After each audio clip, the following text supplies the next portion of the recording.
Hey, what's up? Gonna be doing something a little bit different today.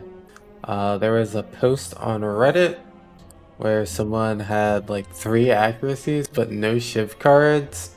And when looking at the run history or just like the screenshot that they had of their deck at the time, I saw that accuracy was their first 2 picked up cards, along with some other cards that aren't very proactive and could just lead you to it's like acceptable at lower ascensions in Act 1 at least, with an Orichalcum start, which was very, very important.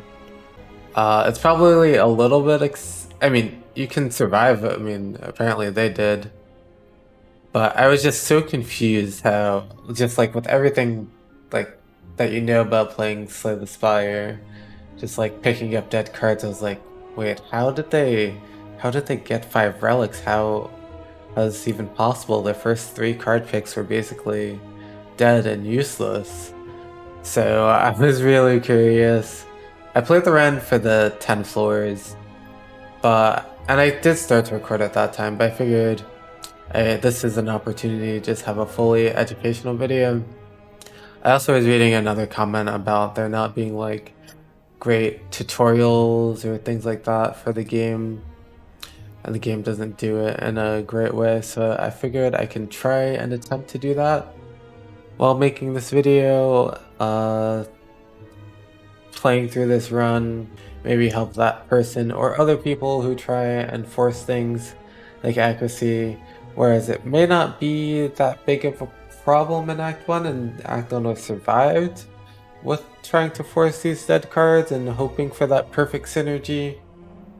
It did probably cost them, and is probably the reason they ended up dying in Act 2. They ended up dying to a snake plant, I believe. But this is really not meant as a video just like shaming people who like try and force those big synergies. I mean, people play games for different reasons. If you want to go and force those huge shivs and just stab all the enemies in the back with your like 30 damage shivs, then go for it. Have fun however you want to. But if you're looking to try and improve your Slay the Spire gameplay and get those wins, climb those ascension levels, hopefully this video helps you do it. Let's get right into the run. I'm really hoping that this works because this is modded Spire, and I know that the seeds may be slightly different, but I was hoping that modded would work so that I can, okay, it looks like it's good so far. But yeah, modded working so that I'm able to highlight is really, really good.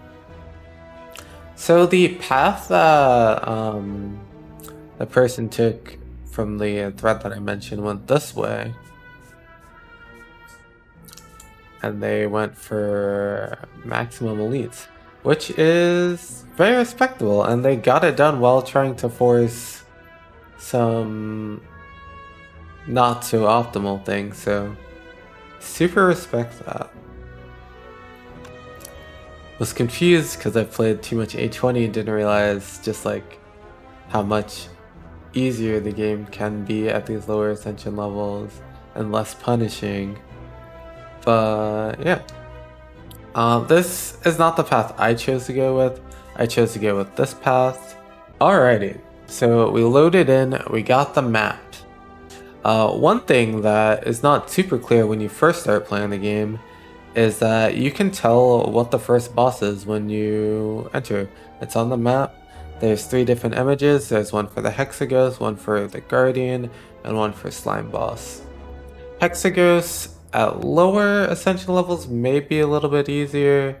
I'm not, of course, too familiar with it. I have like thousands of hours at Ascension 20 now, so don't know exactly. But as you start climbing those ascension levels and you want to be able to deal with Hexaghost later, Hexaghost is a bit of a race.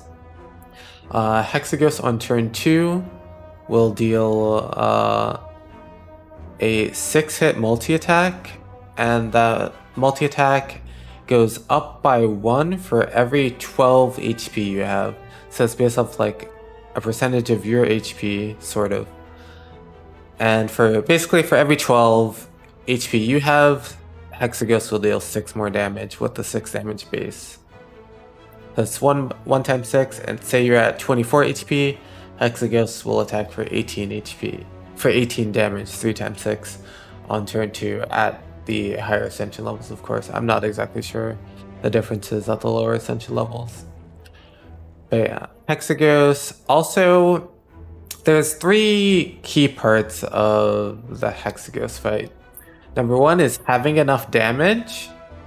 Number 2 is surviving, of course. And that is especially important in the third to last turn, where Hexaghost will be dealing 9 times 2 damage, which is a lot when you usually enter the fight at very low HP. And then lastly, on Hexaghost's 9th turn, there's a 6 times 6 attack, which is not survivable for most decks. So it's generally just a 9-turn race, where you try and deal as much damage as possible.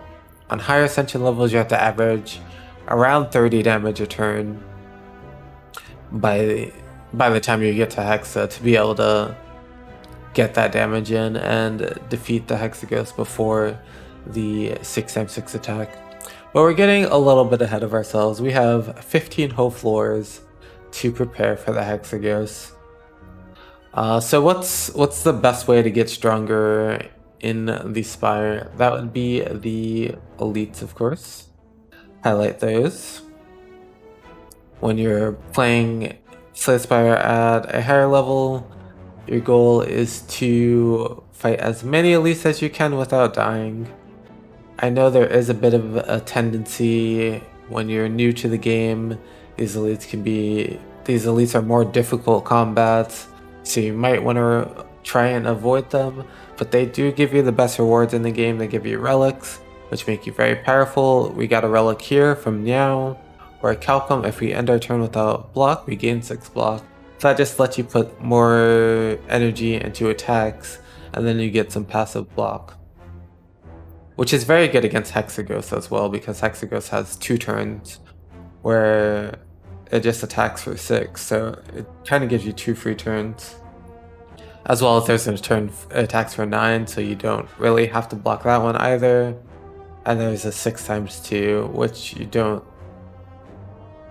If you have enough HP and you're like struggling on damage, you could just put like all your energy into attack. Hexaghost doesn't do enough that you're really scared while you have Orichalcum, which is really, really nice.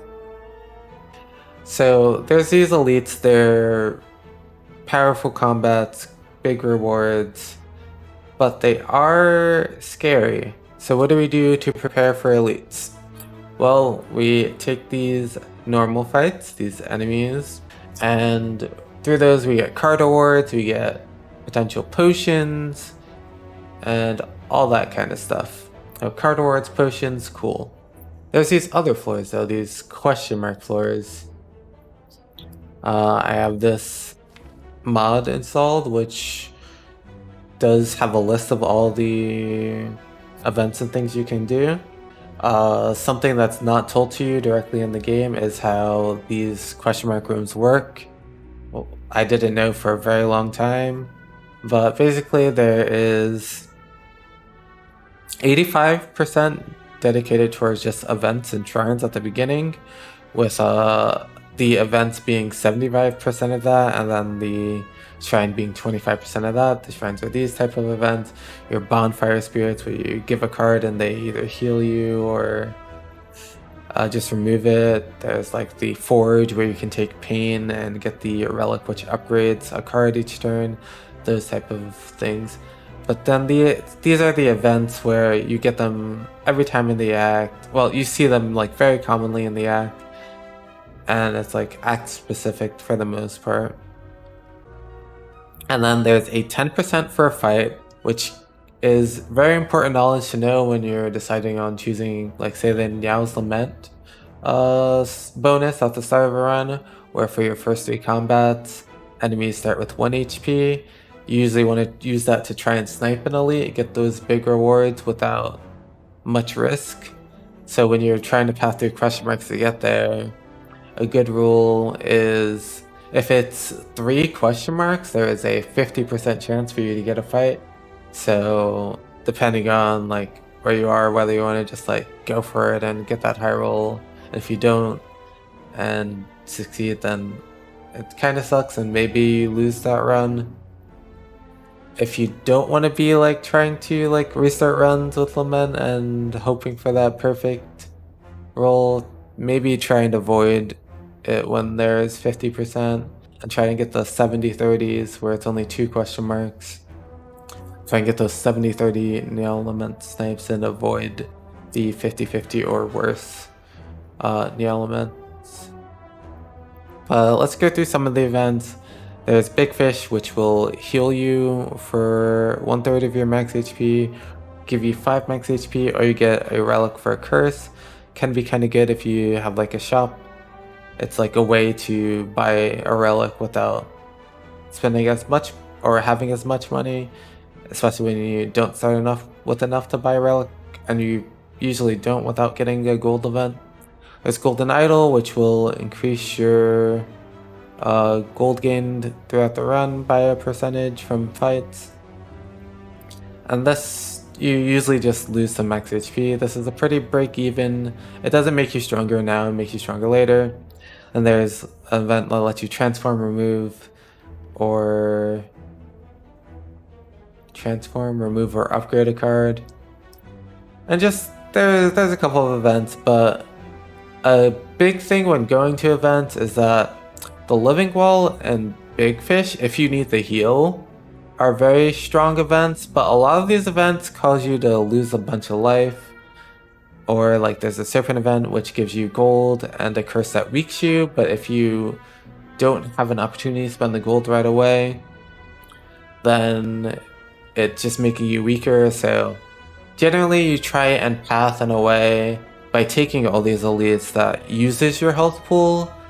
And if you're not going to shops, it might be a better idea to avoid events, which is why I don't really like the path that the person who I got the seed from, who posted their deck screenshot on Reddit, they went with this path, and I would tend to want to have the question mark into the shop if it's available. If it's not available, then this path is completely fine.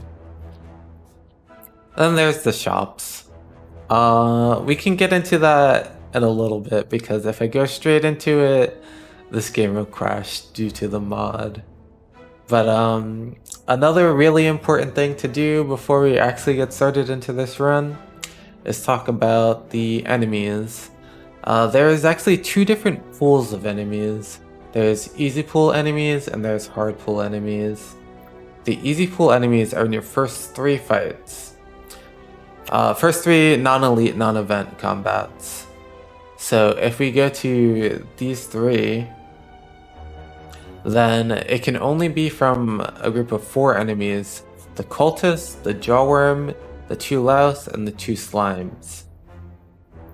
So with that in mind,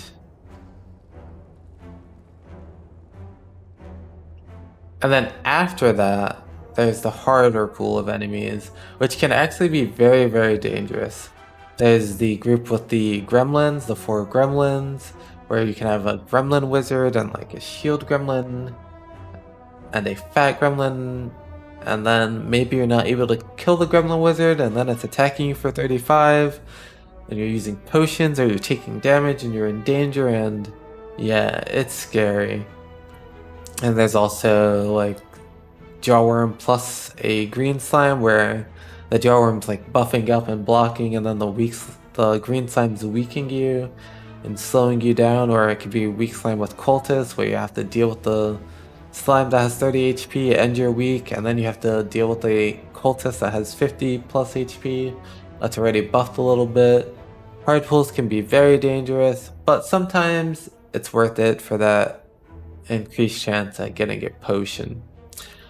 But for this run, we're going to be taking this path, and I think we've done enough explaining for now without actually doing things. So let's just get into it. Alrighty. So here we have the two Laos. They will block a little bit after you attack them first time. As you get to higher ascension, these numbers go up to like 11 plus and things like that. So it's very hard to kill them on the same turn if you're doing it with attack damage usually. We actually have something to do here. Don't forget that you have your Orichalcum, so we can neutralize that, and now it's dealing less than 6 damage, and we can strike, strike, strike, and kill this one. And now this one will die in 2 strikes, or we'll draw enough block to block it.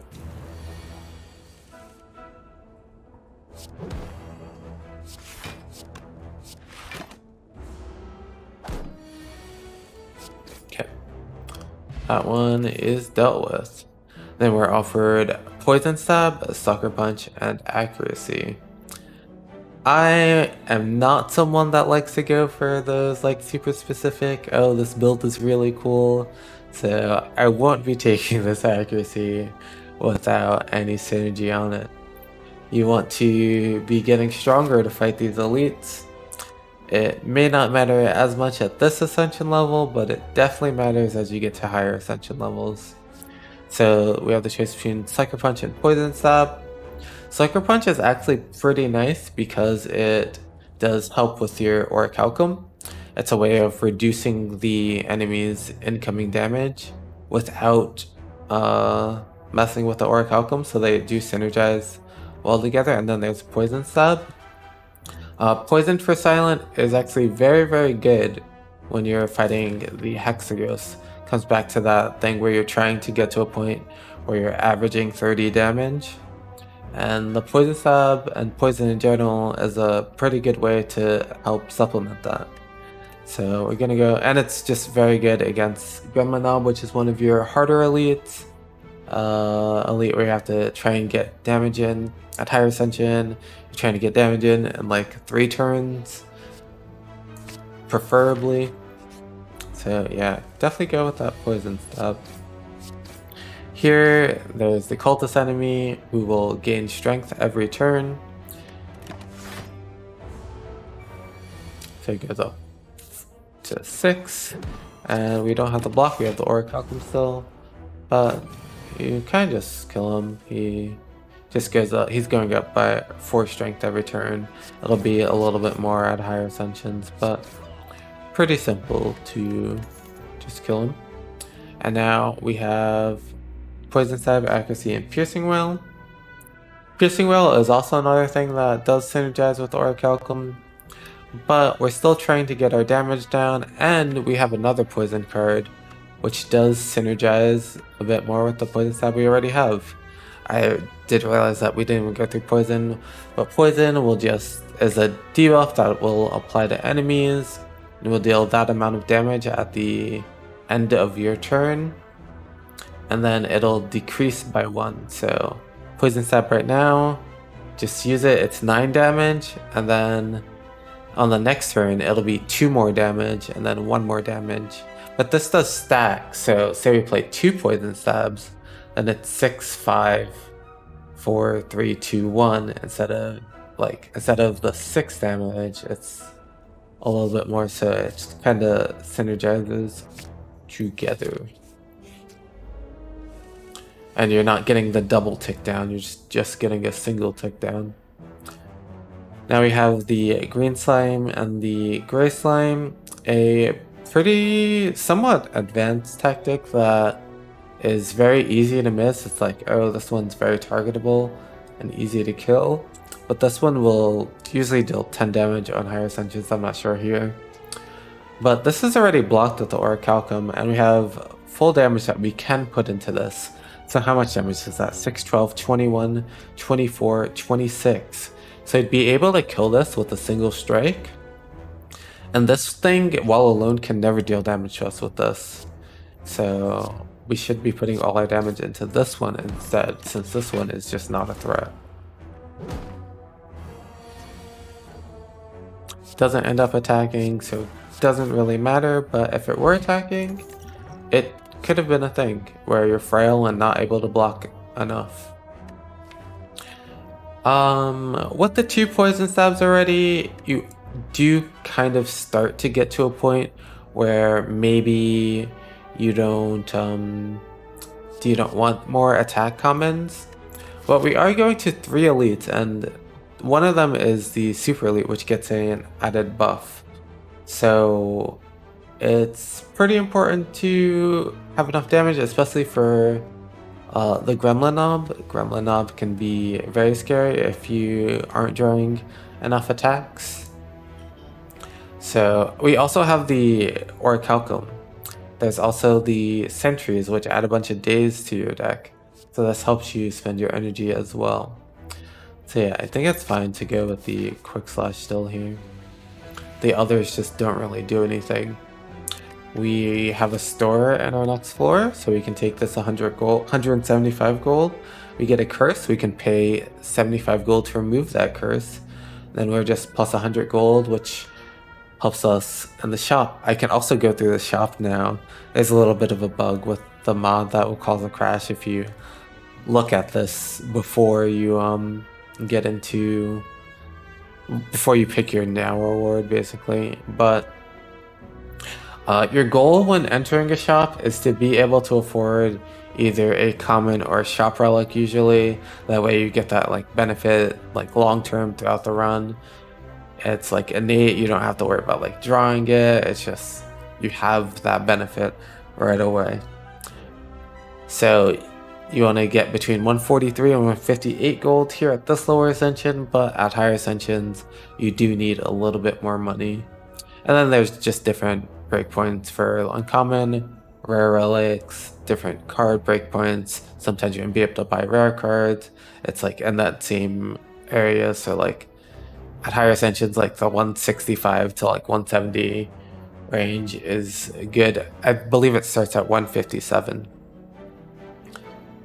But yeah, we take this gold, go to the shop. A big reason why I want to go into the shop is the ability to buy potions, because we're going into these 3 elites. Also, we're at a higher ascension. I mean, a lower ascension, so there's 3 potion slots available. So you're like less punished for like say we got 2 potions here. You're like less punished for like wanting to buy a potion since you're likely to have a slot open anyway. Also, speaking about potions, the game doesn't communicate well to you how potions work either. So I should have mentioned it before, but you start out with a 40% potion chance. So we started here with the 40% potion chance. Let's say, I don't think we did, but let's just say we received this potion on that first floor. Then your potion chance would go down by 10% to 30%. And we've only received 1 potion in 3 fights. So we go to our next fight, we don't receive a potion, it will go up by 10%, back up to 40, and then once again not receive a potion, it goes up by 10%. Now we're at the 50% that we currently have. And it'll stay like that for the rest of the act, going up or down by 10%. But once you reach Act 2, it will reset back to 40%. So that's a little bit important. It's also a reason why you could want to take that 4th hard pool fight. I believe it's like an 88, 87-ish percent to receive a potion in 3 fights, but it goes all the way up to a 97% to receive a potion in 4 fights. And as you get to that higher ascension and the elites become more difficult, it can be very important for you to hit a potion before your first elite, so that you don't take too much damage or even die. Let's go to the shop. We have enough gold for relics. Biggest standout here is Akabeko. That'll help a lot. Damage helps a lot in Gremlin Knob, and damage helps a lot in killing your first sentry. So I think the Akabeko here is a no-brainer. Your first attack each combat will deal 8 additional damage. Very, very big. There's the curse we have, the weak. A lot of our damage is coming from attacks. We do want to be playing mostly attacks since we have the Orichalcum to help block a little bit as well. So I'd love to get rid of this as well. And then you have some options. Typically I wouldn't do this, but while playing at the lower ascension, Entropic Brew can be a very big deal, especially going into these 3 elites. It pretty much guarantees that we have a potion for each elite. And with 3 potion slots instead of 2, it's a lot more value. It's probably like, well, like, let's say like 40, like 80? Like 160-ish? If you like commons are like 40 to 50, and then uncommons in like the 80 range, so can be pretty valuable. Just for the extra benefit and safety going into these elites. So we got the 3 sentries as our first elite. And how they work is there's 1 in the middle and then there's 2 on the outside. First, the 1 in the middle will attack, then the 2 on the outside will attack. And on the turns where they're not attacking, they're shuffling 2 dazed into your discard. But they're putting 2 dazed into your discard pile. And the daze is just a status effect that will go away at the end of your turn when it's in your hand. But it is something that's not doing anything. The typical strategy in the Sentries fight is to kill the one with the lowest health that is on the left or the right, one of the outside ones, so that you're kind of like offsetting it. Instead of having to block for 18 on a turn and 9 on one turn, you have to block for 9 and 9, which is a lot more manageable than the 18 and 10 and 20 at higher ascension levels. So here, what should we do? We want to target one of these. You can kind of just target the lower one, but I am a little bit more advanced, so you can try and look for if there's like breakpoints, and you can like kill this one like smoothly and without losing anything, and then maybe that 1 extra HP on it matters later. We also have the Orichalcum, and typically with the sentries, it is worth it to give up a little bit of HP to try and kill the first one, just to get it to that easier point of the fight quicker. So how much damage do we have? We have 14, 20, 26, 29 damage available to us. 29. That would leave with 11 or 10. We don't really have a way to deal 10 damage. We have 9, we have 14, but we have 6, but we can't really do 10. So it makes more sense to just kill the one that has 40 HP first. You could think about leaving this at 14 and stripping the artifact away from one of these, but that doesn't make as much sense because there's opportunities like this where you miss the quick slash, and that's a little bit more awkward to try and kill this. But yeah, we just deal with the first one, and we have this defend, but we do have the Orichalcum, which blocks for more than that, and we're able to deal damage along with it.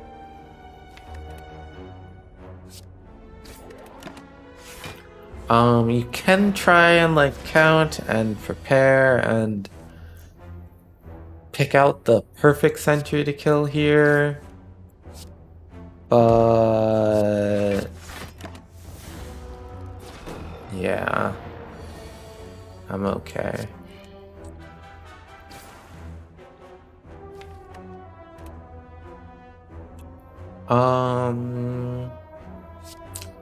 I'm gonna prepare this one. It's okay to take the one. I'd rather this one just be ready to die. 8 to 9, no, we have to do this one.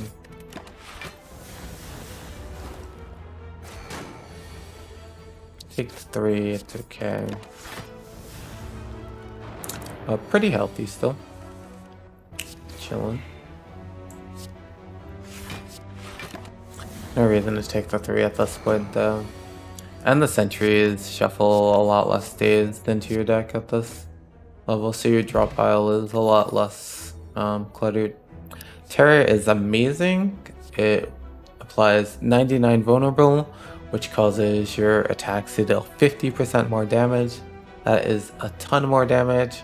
Will help against both Lagavulin and Gremlin Knob, and we just fought Sentries, and it's an amazing card against Hexaghost. Amazing to the point of you're not really even needing poison anymore if you are going like a different kind of build like Shivs or just other forms of attack scaling damage. Terror is so key to those decks. So yeah, they have the choice between a fire and a question mark, and like we said before, question mark kind of just like take a bunch of your HP. So let's go to the fire. We can rest, smith, recall. It's never really a good idea to take the key when you're going for heart runs early. You want to smith if you don't need to rest, if you don't think you're gonna die. Definitely want to be upgrading. You get that value from that point where you upgrade it throughout the rest of the run. And you don't get value out of this until like floor 40, until like floor 48 where you, no, 49 where you like have to use it. So it's like, why take the key early and get nothing, no benefit out of it, compared to like doing the upgrade earlier. Like you can key now and get that upgrade on like floor 49, or you can get an extra upgrade earlier and then just get the key right before it does something. It may be like kind of cool and like interesting and new. It's like, oh, we got to get the key, collect the keys to get to Act 4, but it is usually a mistake. Here we have some options on what we upgrade. We can have a little bit more damage and one more poison. Or there's a little bit more damage on each of these, a little bit more block on each of these. Typically don't upgrade the base cards. There's 4 more damage on this, which is mostly just worse than 2 damage and 1 poison. And then the 1 poison does the extra the next turn. So it's also 4, but can be better. And yeah, you can make this cost 0. I don't think that's a big issue for us. I don't think energy is a big issue for us. But against both Lagavulin and Gremlin Knob, having weak for an extra turn could be a pretty big deal. They deal a pretty good amount of damage, as well as a way of being defensive while not messing with the Orichalcum. So we have this extra 8 damage. We have Terror in the deck though, and I'd like to get Terror down. Lagavulin gives you 3 turns before it wakes up and will start attacking for 20. It'll attack for 20, attack for 20, and then debuff you, then attack, attack, debuff. At lower ascensions, it only debuffs you from -1, -1, so it's not as big of a race to try and kill it. But as you get to higher ascensions, your goal is to kill the Lagavulin before it does its second grouping of attacks, so it debuffs you, and then you want to be killing it as it's trying to attack that 3rd time, is usually the strategy for this fight. But I'd like to wait, since Lagavulin's giving us the time, get this Terror in play. Now, when you break this 8, the Lagavulin will wake up. So you have 3 turns, or you break the 8. So you could go through this turn. Think about it a little bit. There's a Survivor, 2 defense. That's a pretty good amount of block. And there's a Poison Stab there. Now, we can look and see, check how much. There's 1, 2, 3. 3 non-attacks, and 1, 2, 3, 4, 5, 6, 7, 8. So it's a decent chance for us to draw 1 more attack next turn and not have to start this turn. One of the downsides to that is Survivor, which is one of the better block cards we have, will be not in the deck.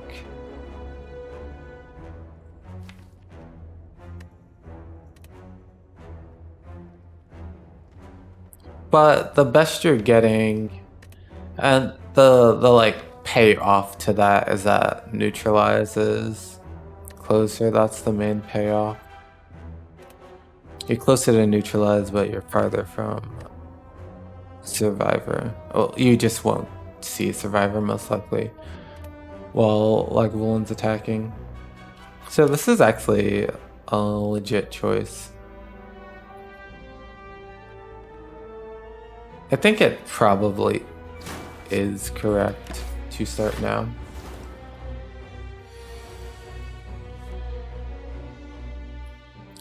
Okay, so we could block for 18. There's also this as well. Yeah, I think you don't have to be very fast at these lower ascensions. Did not see the neutralize.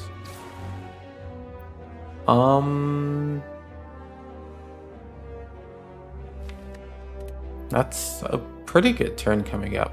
I think this is fine. I think you can just take the one. You kind of want to use up the potions. You plan on using this going into the next couple of fights anyway. Don't really want to draw these cards back. So we could play the Quick Slash to shuffle the deck without these in it, so that we can draw some of the better cards. And we have the Weak Applied. So Lagavulin's dealing a lot less this turn. We can deal 7, 10, 12, and you should be set up for a kill and only take 2.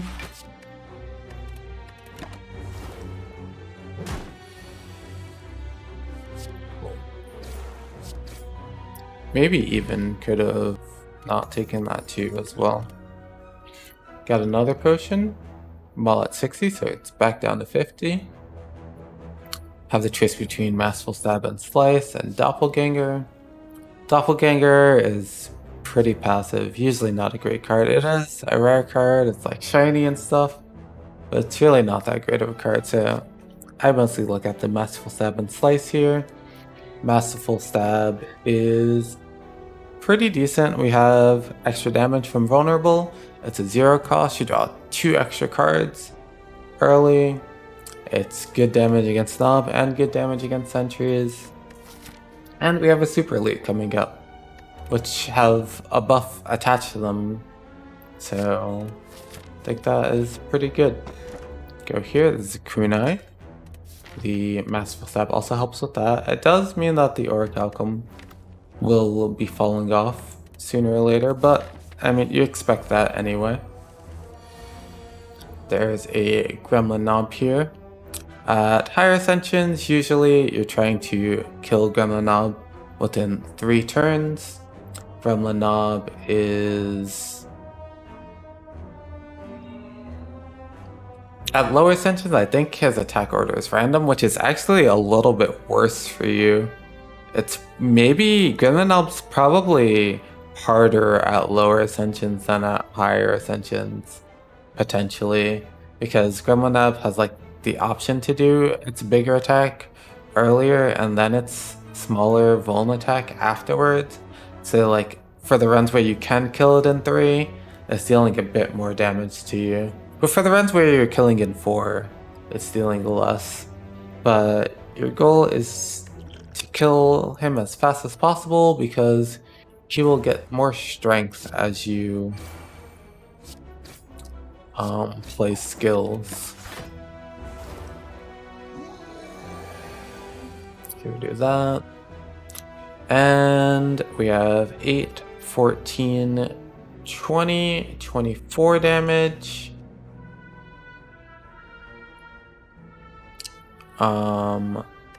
24, 32. 39, 36. So we have to deal 17 damage, which we can definitely do, so we don't have to use this potion. just do that. Takes damage, he heals a bit. Another thing I didn't mention is this regenerating and just the super fire burning, whatever you want to call it, elite. It's the elite that gives you the key to go to the heart.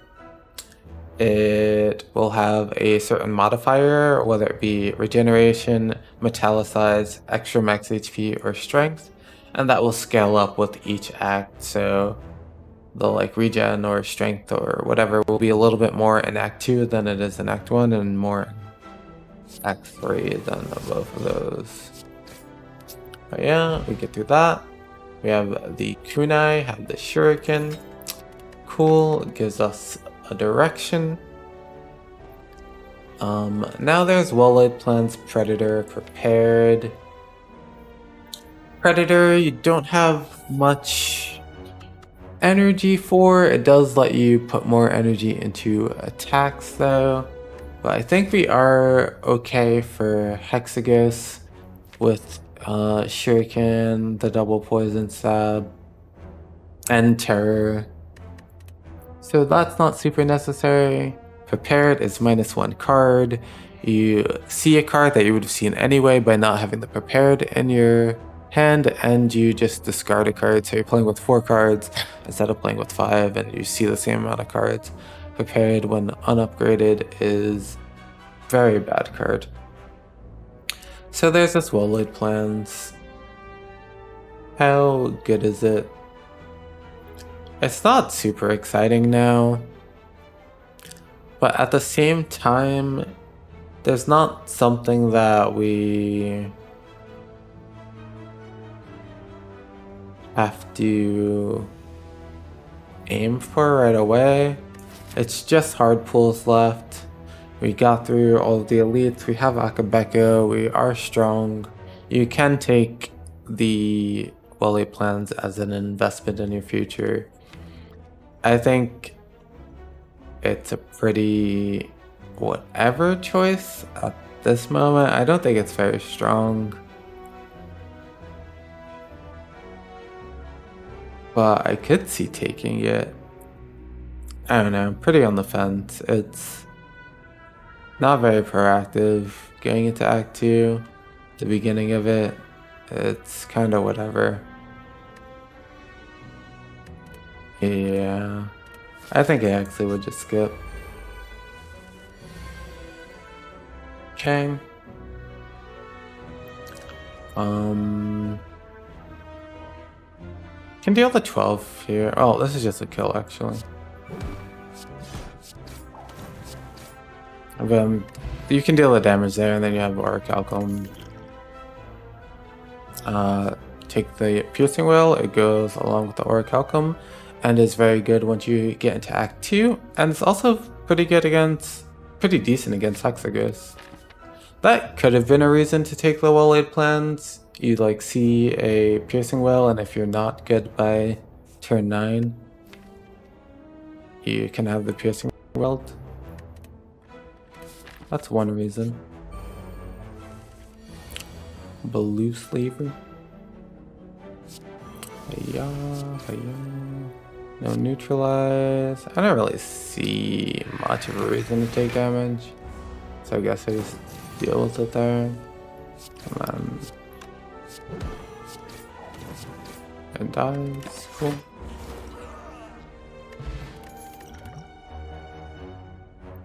Slice, Acrobatics, Poison Stab. Slice does fit the kunai and the shuriken. Not too bad. Don't have the Shiv synergy yet. Think it makes sense.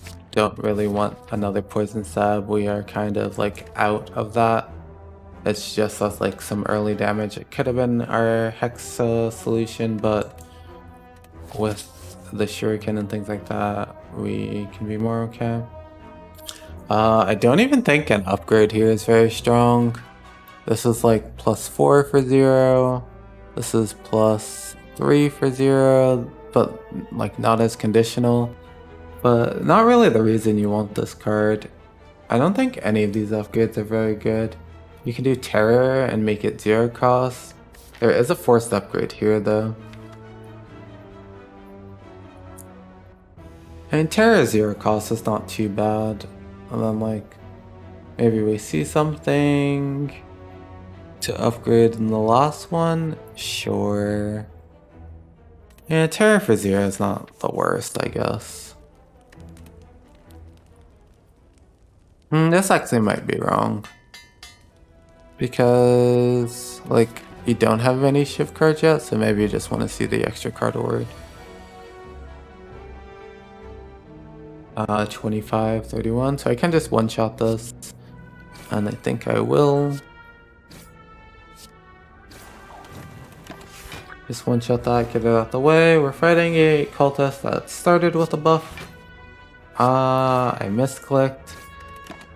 But it should be fine anyway, because we're a lot stronger. I mean, we're at the beginning of our run. Okay.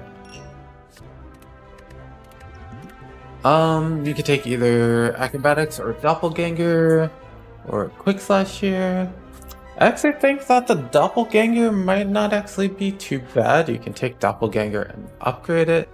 You can take Acrobatics and upgrade it. You can do either of those two. I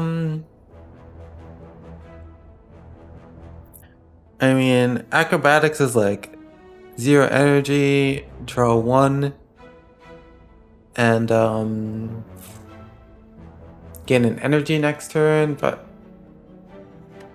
Doppelganger is 0 energy, draw 1, gain an energy next turn, which I really am not the biggest fan of Acrobatics. I know all these Silent Infinite lovers might think that's blasphemy, but I don't know. Even on like 4 energy, I think like investing energy into drawing is not like super worth it. You do have all these base cards that you want to get through as like the game goes like later on, but I do think that just like an upgraded Doppelganger is better.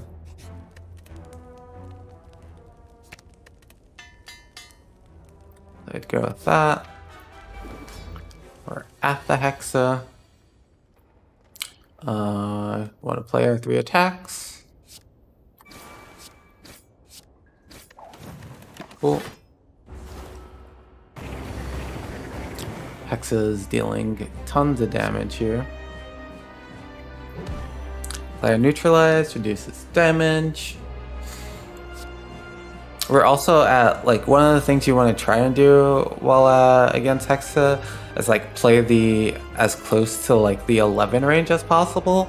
So like you want to be at either 11, 23, 35, like 11 and add 12.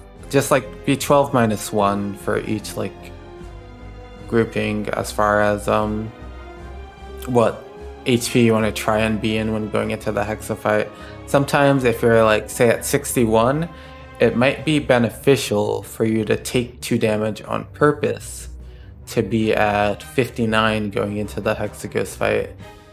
So you take 2 damage, but Hexaghost deals 6 less damage to you, so it's kind of like taking 4 less damage by taking some damage on purpose. Now we have the option of either... Actually, with the Survivor,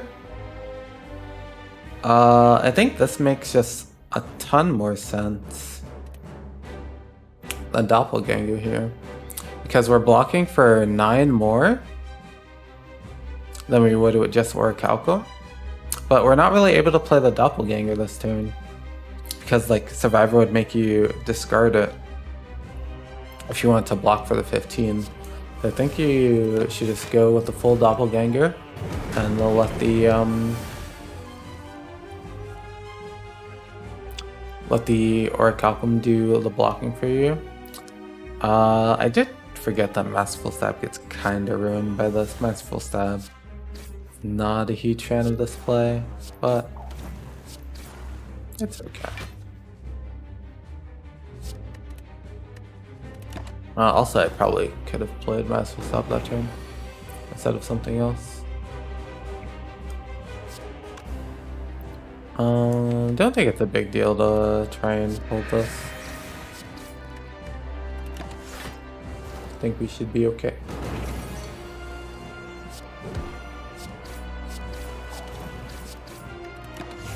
Yep.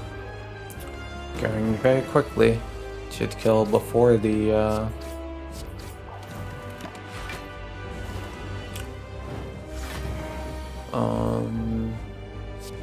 the 6x6, yep. Dead. So yeah, that was very clean. Probably got through a lot more comfortably with a lot more potions at the end than the other person who I got the seed from. It's just like you're a lot more comfortable and powerful if you're like playing, you like want to play for now and draft cards for now rather than pick some situational and speculative cards. I do believe this ends up being a little bit different than what they had at this point now, though. In their run, I believe they got a die as a card reward. So some things are probably a little bit different due to like the pathing decisions and things like that. So this run will start to branch out a little bit. It branches out a bit with the potions as well, probably. I'm not exactly sure how they ended the act as far as like potions and health. The health, oh, at this ascension level, you always heal to full. That doesn't matter too much. But between Adrenaline and Alchemize, I think we're strong and have a bunch of potions, so Alchemize is not super big. And we could just go with the Adrenaline, helps set up that stuff as well. Then there's Pyramid and Wristblade. They chose to go with the Wristblade as well here.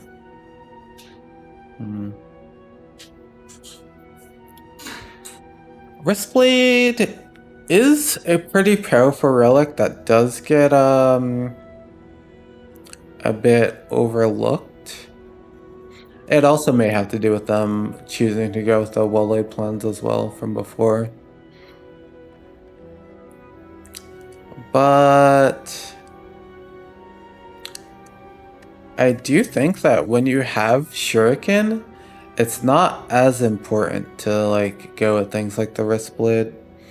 And Sozu's really bad, potions are very good. So I would actually just go with the Pyramid. But that person, I mean, they did pick 3 accuracies, 3 just naked accuracies with no synergies. And after seeing the Kunai and Shuriken, you know you want to be, I mean, they knew they wanted to be Shivs in the beginning anyway, but obviously they are a big fan of the Shiv archetype, so going to Wristblade is fine at that point, really. We're pretty strong. We just don't have any AoE. In Act 2, there are 2 AoE fights. We're actually in a pretty good spot into... we're in a pretty good spot into... Book of Stabbing with the Terror. Since he's just a single target enemy with a ton of HP. We also have Pyramid plus Whale. And we do have Akabeko to help with Gremlin Leader and the Triple Slavers fight. One thing to be careful about a little bit with the Triple Slavers fight is this is a Pyramid deck. So if you do end up not killing fast enough and having to shuffle through your deck, if 10 wounds have been shuffled in already, then you can get stuck there and no longer have playable cards. But yeah, Act 2 is a lot more dangerous, so you typically don't just try and go and do elites. This is the point where the like newer player thing of avoiding elites can actually be a really, really good thing, and something that you maybe probably should be doing a little bit more at higher levels and not greeting and overextending into elites. But let's see what we can do. We are very strong with the front load of Akabeko. Also, we don't really mind events that give us curses that much with Candle plus Darkstone, and like the Writhe curse. Don't mind as much with this as well. So wouldn't mind that event. I think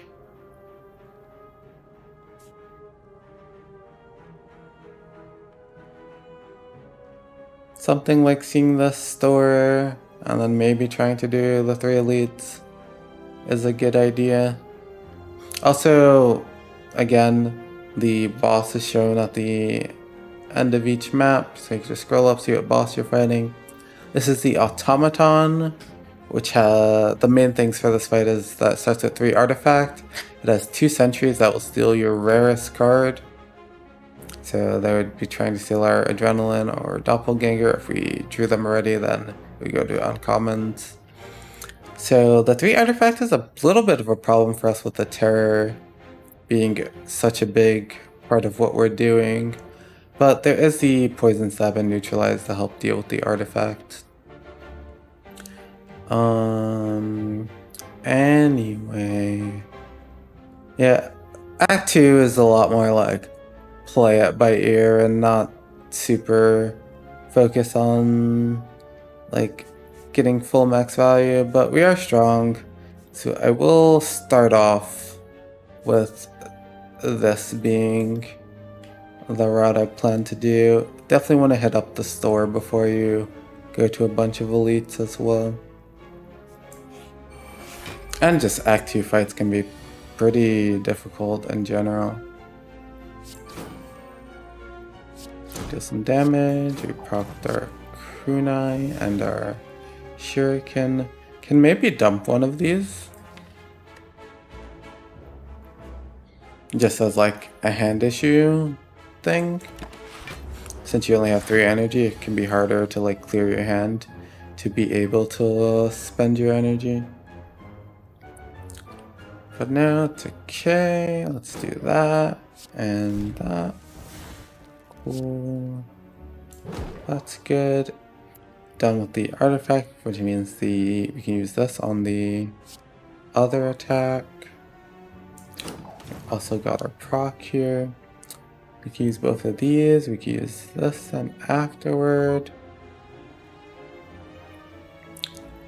Don't really think. What's this? We could take 1. You're at 32, 24.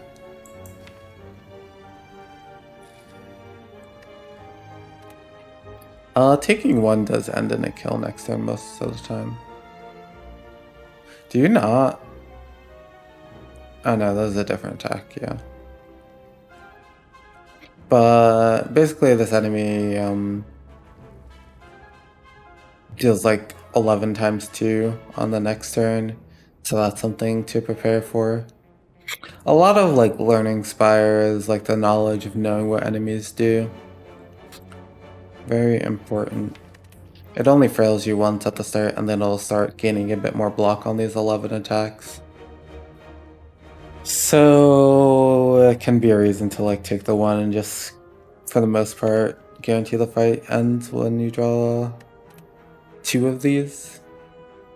Yeah, the fight is actually just guaranteed to end after taking the 1, or it like goes to like 5 times 2. It like block. It's probably okay. Like this. Oh yeah, we're frail too.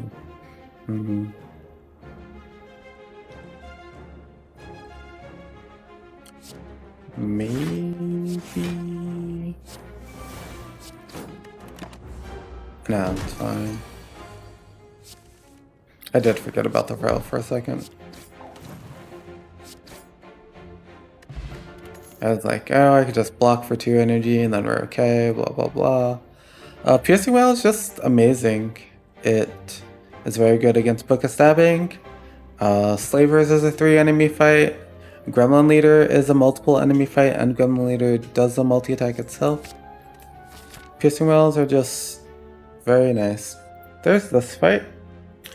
I mean, I'm not gonna let them steal my gold when I have potions. But basically, you either fight them or you give them all your gold. Pointy will deal 6 times 2 each turn. Romeo will deal like 12 or 11 and 17 and weak you. And then Bear will deal 10 or 20 and gain a little bit of block. But will also debuff your dexterity at the beginning of the fight. So you mostly want to try and like kill Bear on turn 1. Or you just want to try and kill Romeo if you can't kill Bear on turn 1 so that you get rid of the weak. But yeah, this is not a fight to be extremely scared of.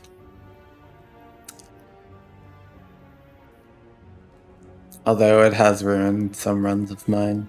But for the most part, the better you get at the game, the like more efficient your decks are, the better your drafts are, the more aware you are of like enemies and like take less damage that you don't have to take and things like that. The more you'll be able to like take this fight. Like you take this fight if you have 0 gold just because you want the reward from it. It's not about like not losing the gold. It's about this is a good fight with fight with good rewards, mostly.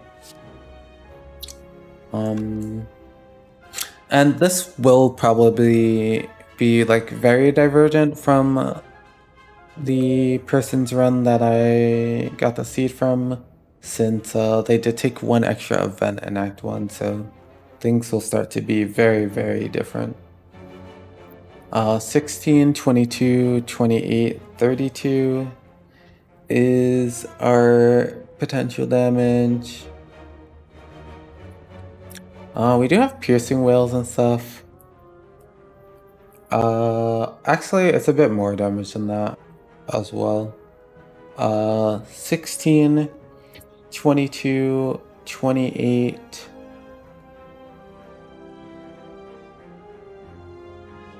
$37?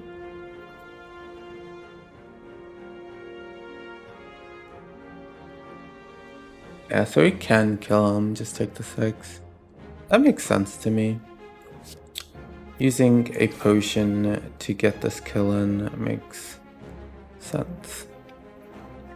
We can deal 12, 15.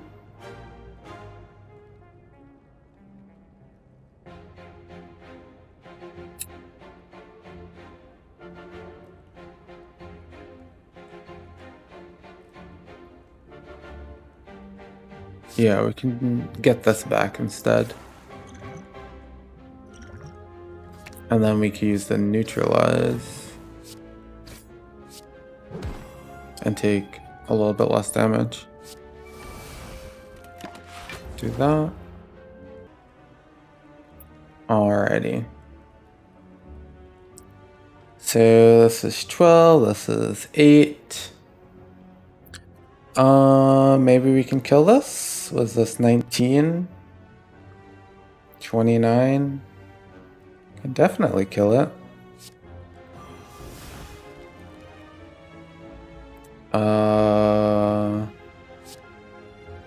Yeah, I think it's just a simple 1, 2, 3. And at this point, there's no reason to take the damage. We can very comfortably get through the fight without taking any more. Could have killed there without using adrenaline as well. But yeah, pretty simple fight. Take 2. Get 33 gold, a relic, a potion back, and your blade dance. And it's upgraded. Sick. Prepared can be pretty nice too. Also, blade dance is a little bit potentially difficult to use on pyramid. for a little while. Oh, after image as well? Deflex? Okay. After image will completely ruin our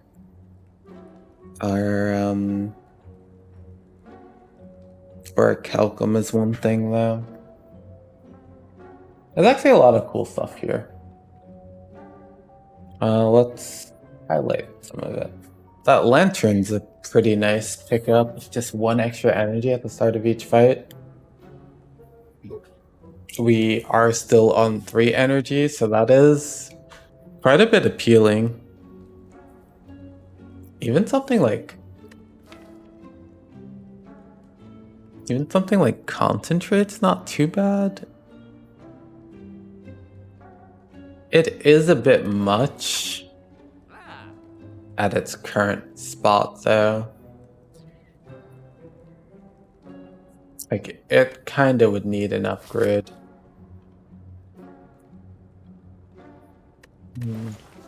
I think this run actually comes to a point here. I think if you are aiming to like just clear this ascension level, then it's probably better to take lantern. But I think if you are aiming for the heart, especially at higher ascensions, the after image becomes a lot more appealing.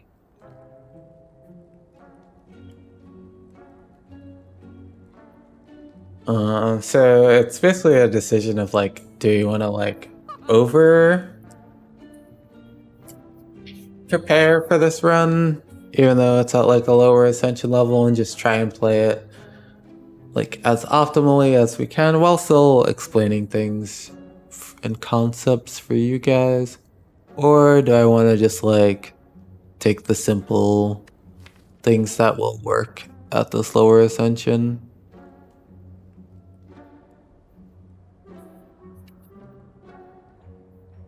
But the orichalcum is a legitimate somewhat.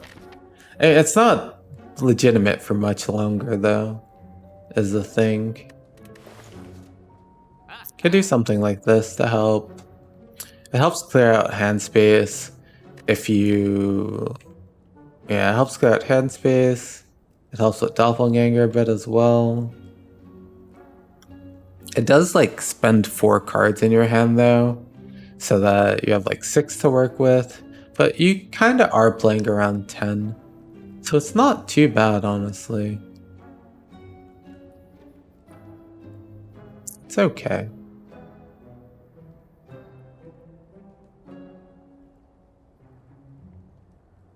Yeah, I think this is something we can do. Deflex actually very legit as well. Works with the kunai, works with pyramid, 0 cost. Helps cycle cards to your hand. Good card. There's birds here. And these birds, they don't even take 4 hits to knock down. They only take 3. You guys at these lower ascensions are so spoiled. Must be nice to only take 3 hits to kill a bird, to knock down a bird. I wish. How many are we drawing? 8? I would like to see that extra card, I guess. We can kill this one and knock this one, I guess. Is a bit of the plan.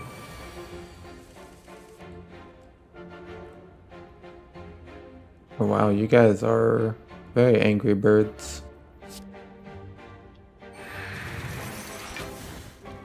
Let's do that. Let's do... I don't know. Something like that. Like...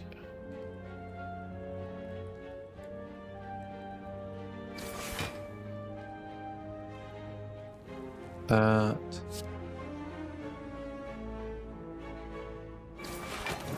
That.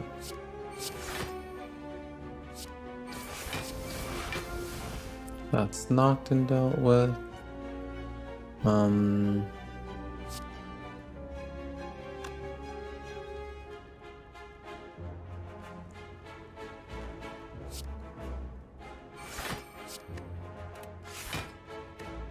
then you can just hold these.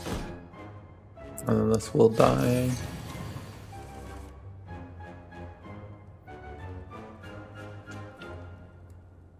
Just knock you down.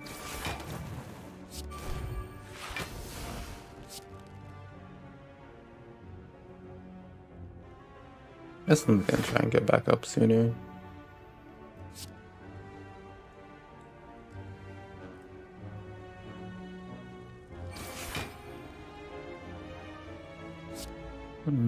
I guess. I don't know. Probably could have been done better. But whatever. So it's super simple. Pretty easy going. Outmaneuver is something you could think about a little bit as well. But when you have 3 energy only to use for a turn, it's really not super easy to spend 1 of it. I think the person who we got this run from did end up dying to the snake plant. Maybe it was this one, I don't know. But let's try and avenge them.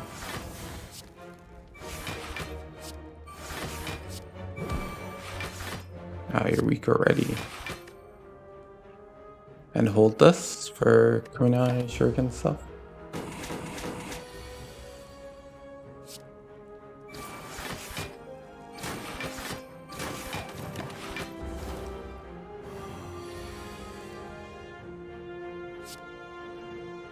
Let me get this down before we take damage eventually.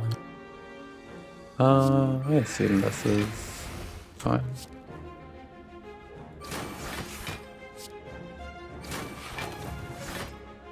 Attacking really just is not that much value into this. So you can hold it for that reason as well. And we're just going through. Bullet time is very nice to get through your hand. We got the slaver here. 20, 32, 42.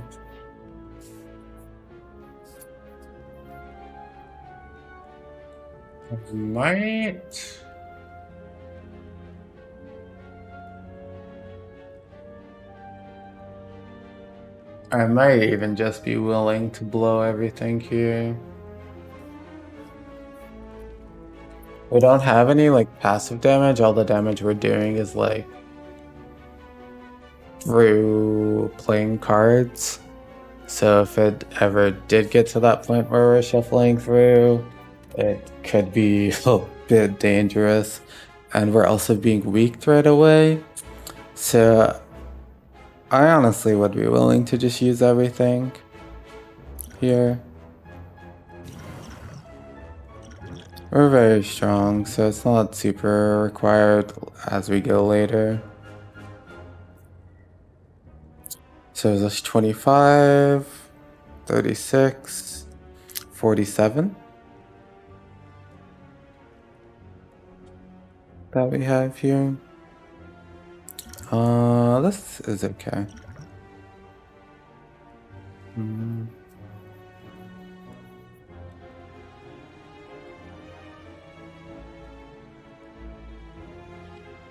I guess after wrench.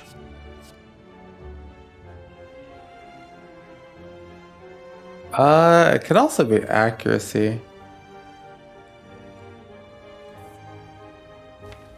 Just to like have more damage in the deck and not really care about the order I kill it in because you have enough damage to not need to reshuffle.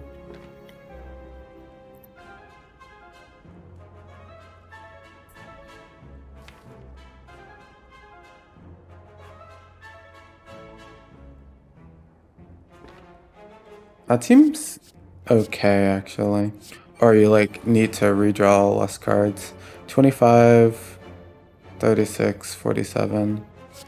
Yeah, killing this makes sense. It's the only one in range.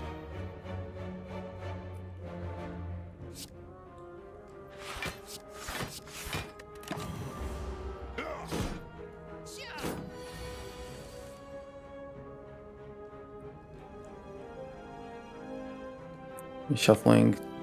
Oh, are you shuffling one at a time? Seriously? One? Oh. Okay. I thought it was a bit more than that. One isn't scary. What the heck?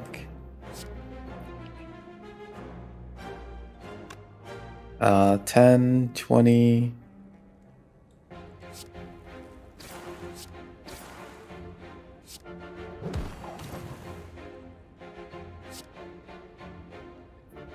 $14,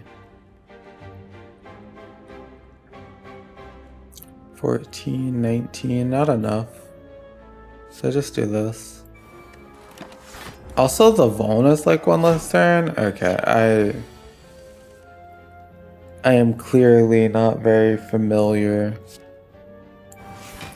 with the happenings of these lower ascensions. Forgive me for overreacting.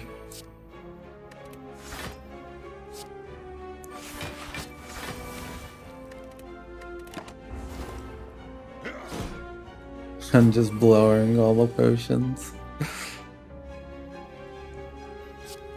The strength pot was good to use, the others were not necessary at all there.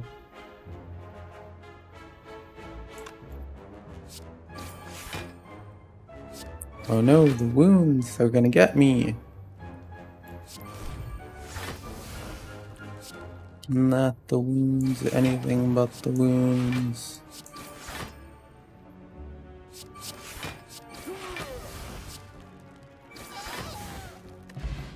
Oh, cool. Got a pen nib, got a well-laid plans. Don't need the poison stuff, don't need a relic with holes. Even though you have strength, you are still better off without it. You can do better. There's an after image. There's adrenaline, there's concentrate. Making concentrate more reasonable is kinda nice. Making adrenaline better is nice as well.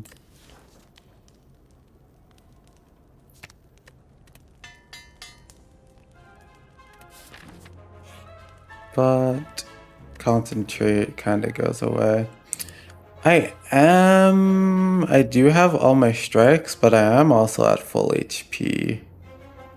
And I would still like to remove them, since the defends are getting better with the kunai, right? Like, sure, the strike slash bites would be getting better with the strength, but I don't want to lose the max HP since it's like the remove target, I guess. Mummified hand. Okay, that's good. We like energy here for sure.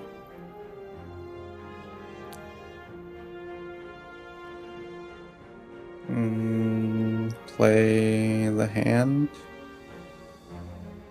It's actually not that good to play the whole thing. Alright, you can get basically the same result just doing this.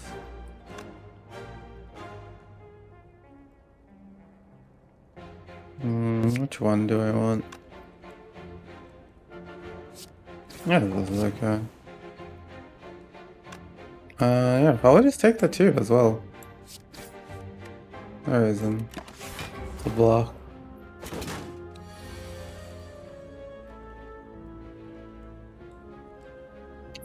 The evil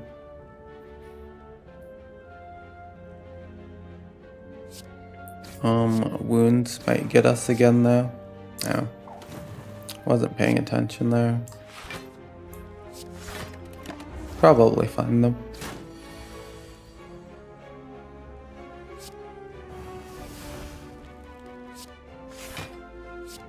Don't need to use the bullet time just yet.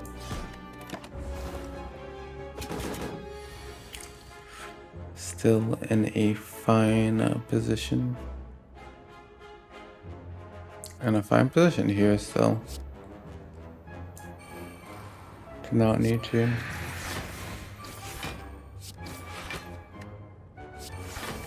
Just relaxing, chilling.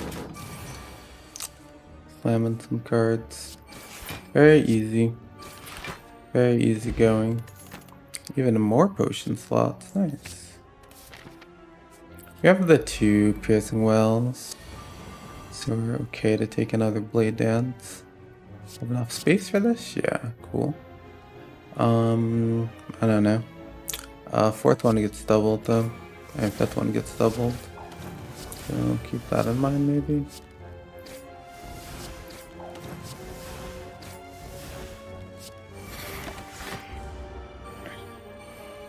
Chillin'.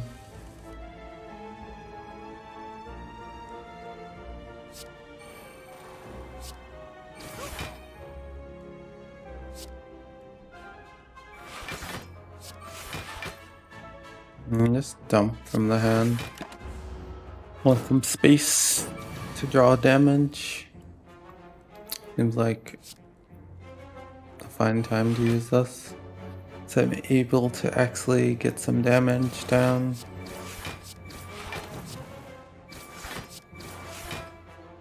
And you'll die during the next turn, so have to block for 20. And this loses value.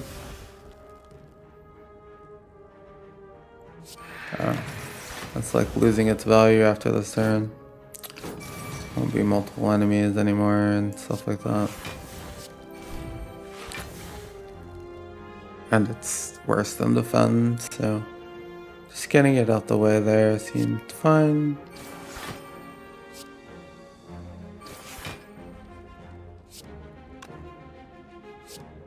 Don't think we need this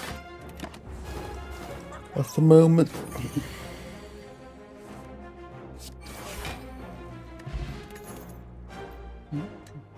Don't think we need footwork. Unfortunate that we like bought a concentrate and upgraded it. Then we're offered an upgraded one. But I have like bullet time, concentrate, adrenaline. We're like through the elites for the most part. We have mummified hand now as well. And we're like very close to Act 2, so I don't think it's necessary anymore. Compared to when we first saw it. Caltrips actually was probably not that bad. Probably a bit of oversight to ignore the Caltrips there.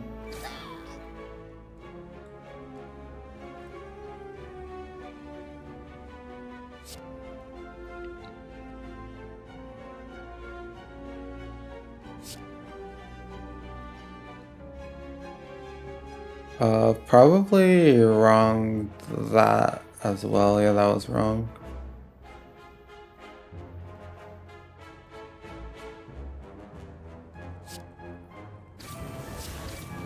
That was wrong by 1. Just still wrong though.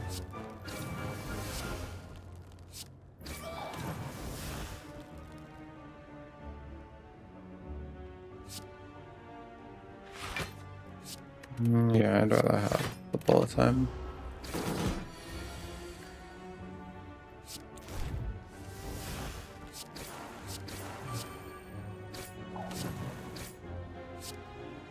I mean, the things are being summoned now, right?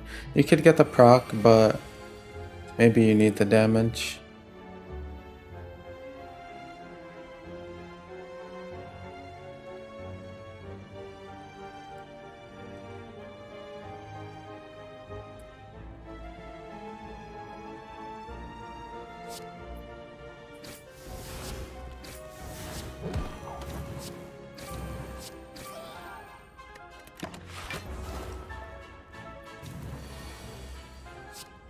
Yeah, we're completely fine to be taking this though. Wow, the bullet time reduced. I would love.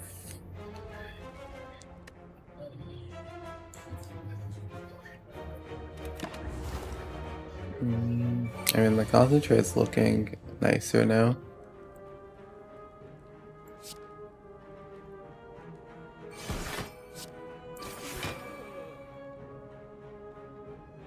Yeah, there's so much just nonsense in the hand.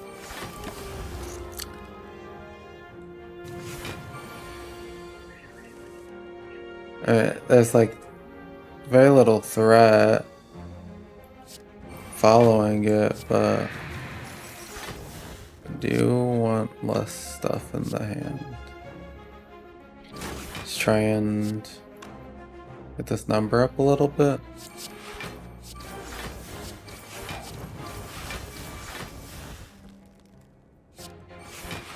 Especially with the pen nib, turn this into 16 instead of 8.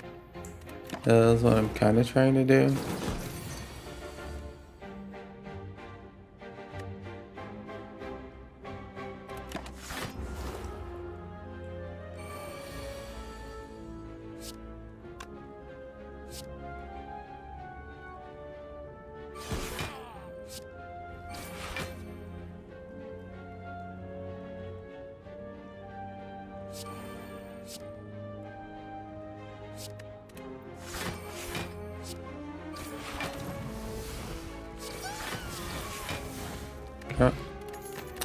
Ornithopter as well.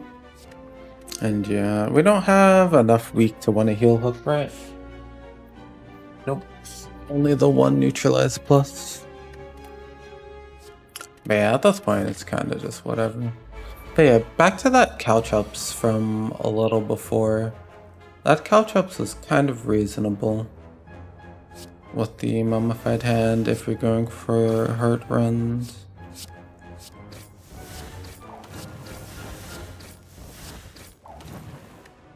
Cool.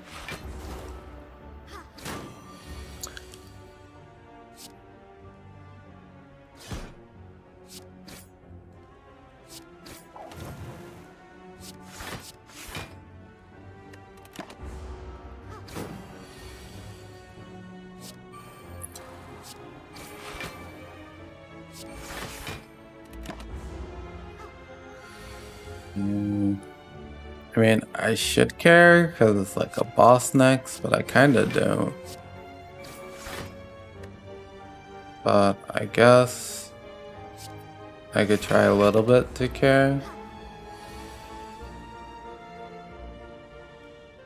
I mean, how much time is 8 damage really worth?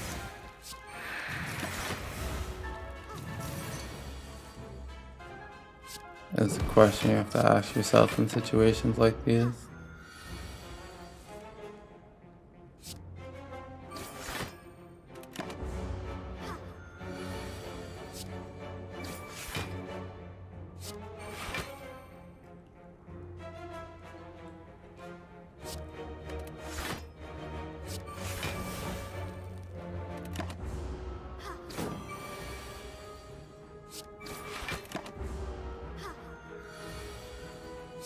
There's also like Colosseum.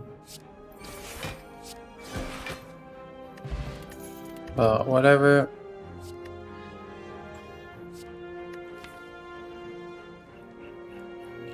With mummified hand, it's actually fine at this point. But yeah, definitely would rather delay the accuracy picks to like having the shifts, and then even then it's like it's very easy to win a regular round without Act 4, without the accuracy with Shuriken, if that's your plan. If you're going for the heart though, which they probably were, they did go for the Super Lead in Act 1. It can be okay, but the mummified hand is most of the reason why I wanted it at this point. 84 gold for Relic. Ghost Hunter is way too valuable. Doppelganger Plus is decent enough. still 0 removes. Yikes. Can upgrade accuracy. Can upgrade adrenaline. Kind of like the adrenaline.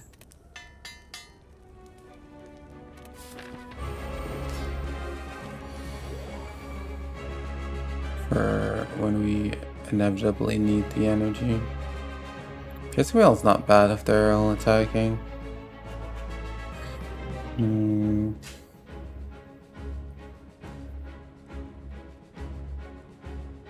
Keeping the like Akabeko pen nib to get through the things he summons can be pretty nice. But yeah, main things you're trying to do in this fight is survive the Hyper Beam, which is the 6th turn. Does a lot of damage.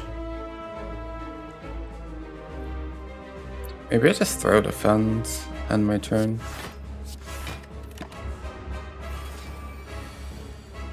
Not attacking.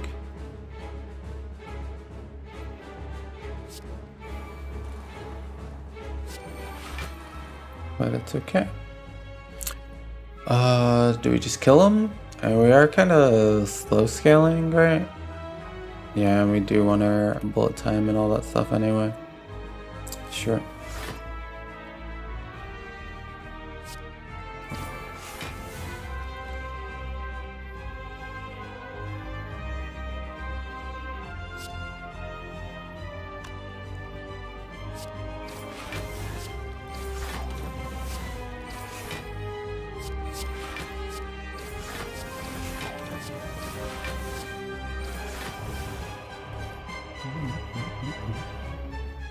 There's even the idea that, like, by being, like, more front-loaded and, like, stronger earlier, you give yourself more time to be able to force those, like, kind of runs that you actually want to build. So, I guess I could have played a defend. So by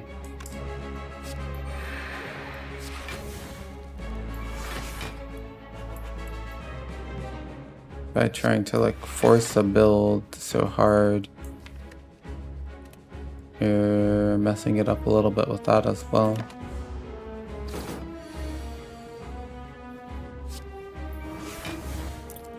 These cards are kind of sucky.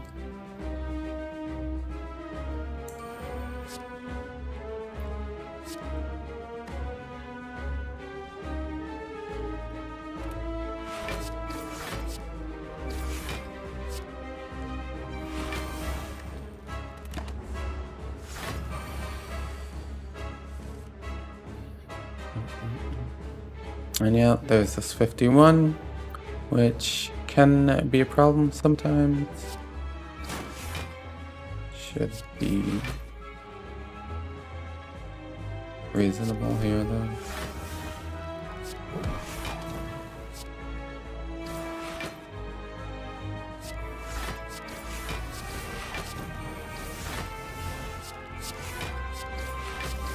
Yeah, he's just dead actually. Didn't worry about our penny, but whatever. Yeah, just chilling, relaxing. Malaise, Nightmare, Alchemize. Malaise helps a bit. One of the things that a deck like this could have trouble with is Time Eater. And having Malaise is like something that like sticks, and we only have one choice a week. Yeah. I like it. Okay, definitely not Snecko. I can tell you that for sure. Snecko and Pyramid is not a combo. If you're new to the game. It's not even a mistake you have to like It's not something you have to like pick once to realize. It's just you like pick it by accident. You're like so excited you see a snake when you pick it, but it's never happened to me. Energy or Pandora's box. Getting rid of all of these strikes would be really, really, really cool. But I don't know. Being on this energy, being on 3 energy is not super exciting. But strikes suck a lot. If we get any powers, they're really good. Have a little bit of help with energy, but it's only these 2.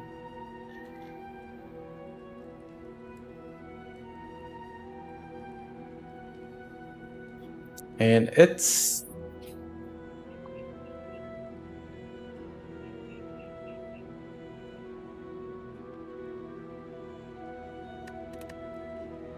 I think it's pretty clearly doable with Coffee Dripper. And freeing up the energy to free up some hand space seems like a good idea. Normally in this act, you'd be like shackled to whichever path has the super lead in it. If you were playing this round with just the goal of getting through the boss, you could avoid elites. Typically though, when you're playing for the heart, you don't really do that. I see a nice 3 elite path. That looks fun. Let's do it. No store on the path is a bit unfortunate. But there's always a store in Act 4, and we don't have that much gold that we're like clearly going to overflow on gold going into it. Do I want this into next turn? If it's not clear, maybe actually.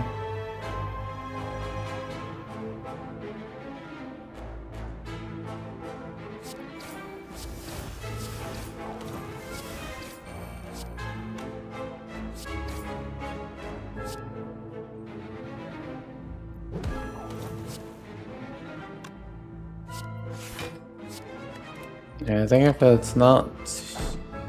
Yeah, I think we definitely just want those. Oh, wow. Was not expecting that.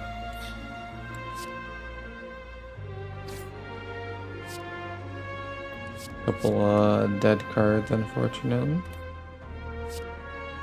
Could use potion. Want to.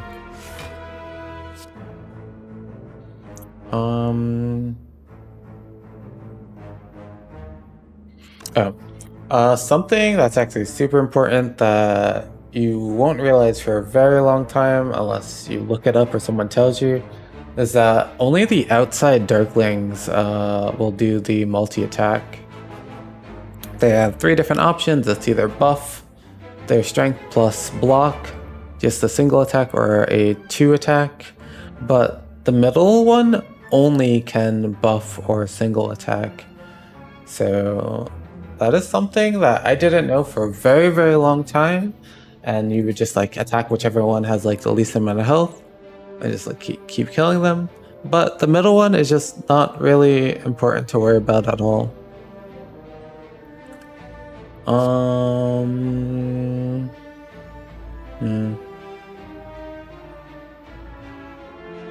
Which one do I want to deal with? I mean, if I'm killing this one, it's probably okay. Like, usually the middle one is the one you kill last. It's not like super crazy.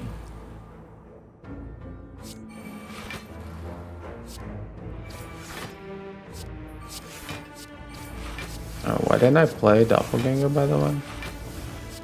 Not sure. I definitely should have played Doppelganger.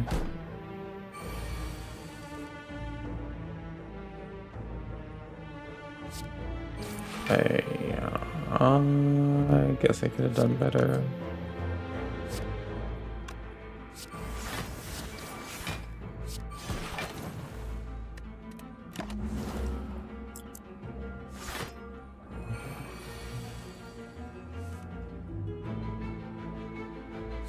Two. That's basically 0. Make some hand space.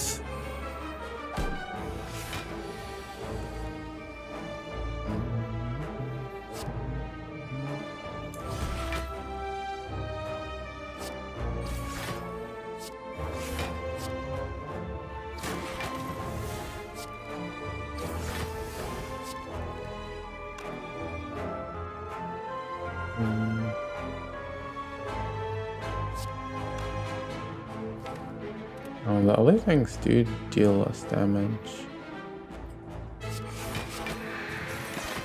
It's doable, actually.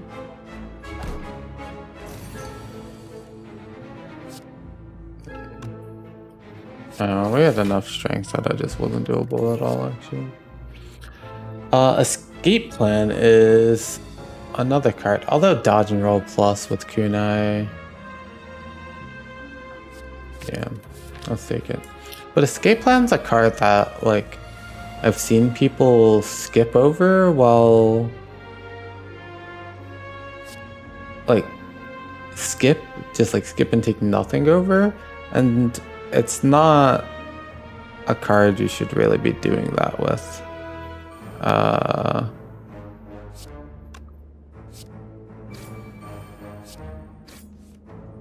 Escape Plan is essentially just free. Like, it's a card that replaces itself. It costs you nothing. So it's almost always just completely positive. There are some cases where it's not positive. That would be...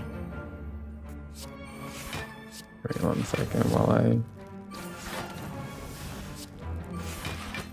Oh, dude, it starts with such low spikes. It's like nothing.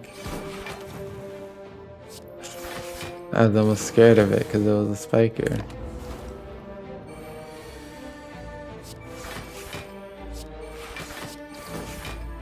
The numbers on low ascension are crazy. You could like think about a dagger spray. I would rather not think about an unupgraded dagger spray this late into the run. I think I will just figure things out against Reptomancer and Awaken one. You do have strength from Shuriken, but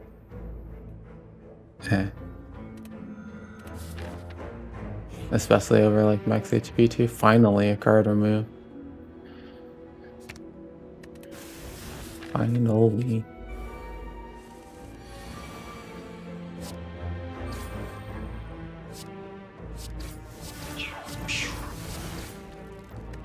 This enemy works in a certain way as well. So this is considered its multi-attack. It just like scales the amount that it multi-attacks for like every 2 turns. It will attack once more on its multi-attack turns. But whenever it does do the multi-attack turn, it will do a buff turn immediately after. There's a bigger single attack that does around 30 damage. And after that, it can do either the multi or the buff. But whenever it does the what would be the multi-attack, it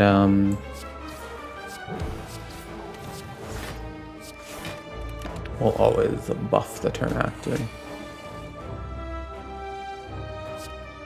Just some things that could potentially help later in your runs.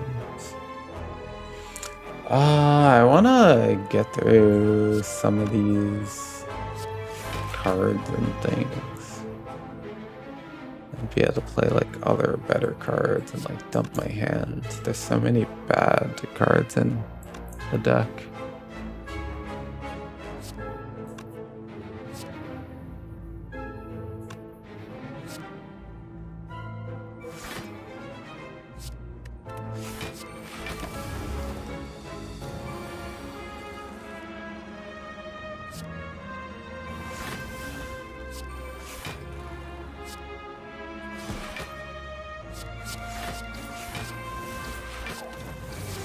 Not paying too much attention to the pen nib then.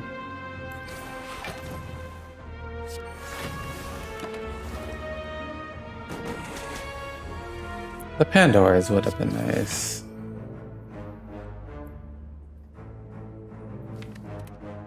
But whatever, I guess. Yeah, we are spending a lot of these turns just dumping. Well, the debuff lasts a lot longer,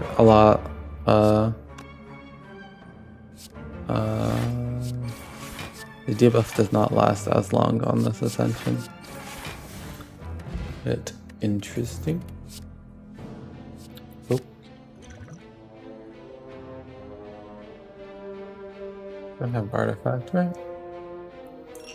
It's whatever without artifact. As a thank you to any of you that have gotten this far in the video, I know it can get a little bit solved in like as you get to Act 3. I'd like to offer you the opportunity to have your run reviewed by me. You can either record a run and post it on YouTube, just have it unlisted, or however you want, and just link it to me like that. I will be watching it without sound, as it's just easier to like check and make sure before that. Or you can, if you stream, you can send me a VOD. Or if you just like have a seed that you didn't do so well with and you'd like me to go over it and see how I'd play it, I can either stream or record that. We can work it out. I don't know. But for the first 2 people that type I love Claw in the comments, you will be the winners of this giveaway. Hope you enjoy it and enjoy the rest of the video. This enemy's weakened already.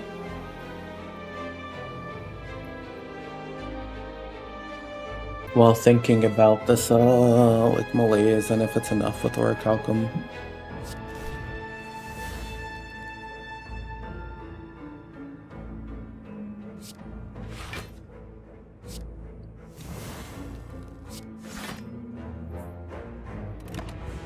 It indeed was not enough. That was a kind of annoying one. I mean, you're just spending the whole time trying to not get cursed, basically. But its intent changes after each time it takes damage from an attack. Say, like, attack until it's at, like, a decent one, and then you just leave it at that. That was a pretty decent one. I take damage to this. I take damage to the other ones as well, though. And at some point, you, like, shouldn't be attacking anymore. I do want less cards in my hand, though.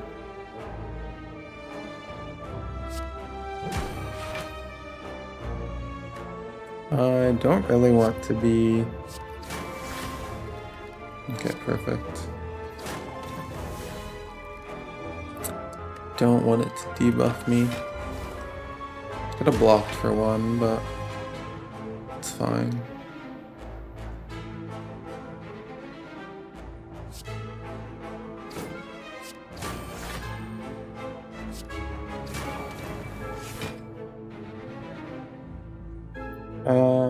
Do not have more, and I'd really prefer to not be cursed. Already behind as it is. You have not tried to do the multi or single big attack yet. Do those like not exist at lower ascensions or what? Oh, that's what's going on here.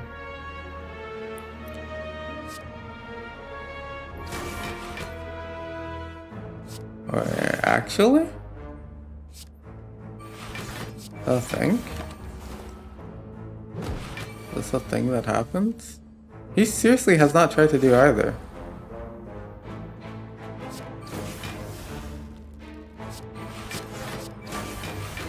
Okay. I was like, there's no way that's a thing.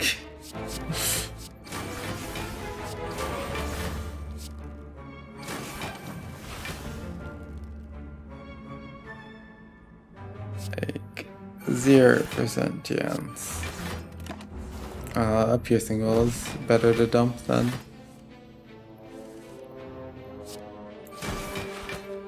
But with the way it was going, I almost believed it.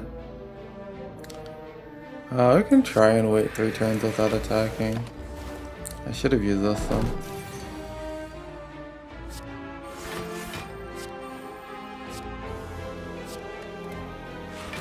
Make some space. But yeah, you just die. Cool. Pendant set up.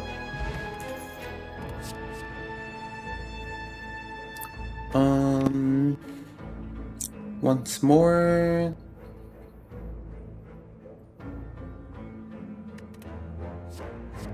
We're going to the heart in Act 4. It's okay. Oh, this versus that. I would usually say energy, but I don't know, sometimes we're like not even using it on like that good stuff. This deck, but I don't know, it's probably fine. The other one might be slightly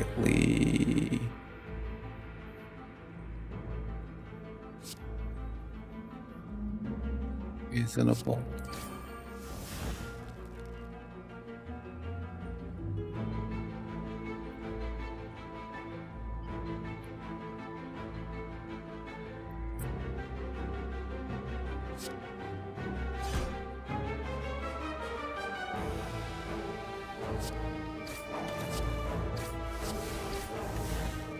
I'd really like to find terror. I don't think the strength's worth it. I think I want to be able to deal with the daggers that are summoned. Yeah. Oh, it's only 1. 5.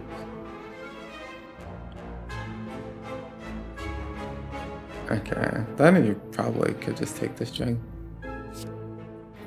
But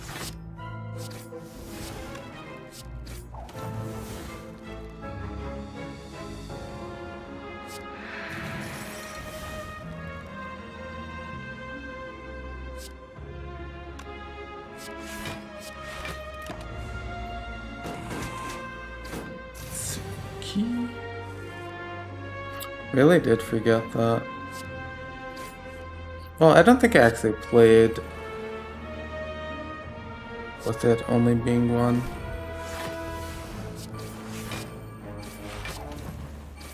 I think, well, I was at Ascension 15 when it came out, right? So I'm not actually sure.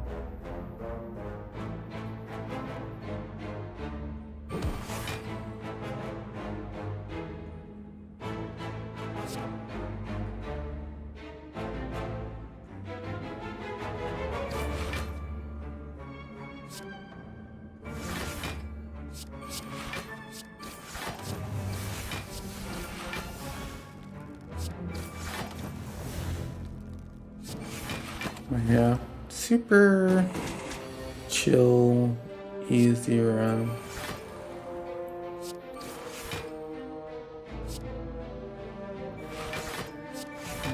Just get some cards out the hand.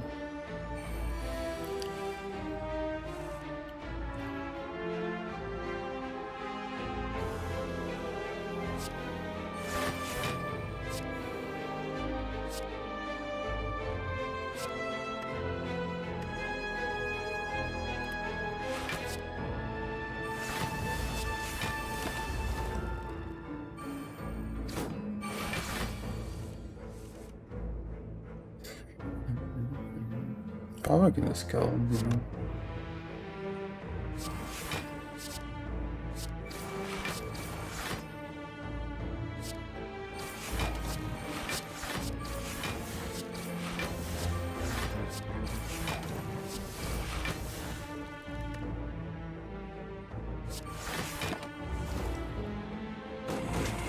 Alright, I can't wait anyway.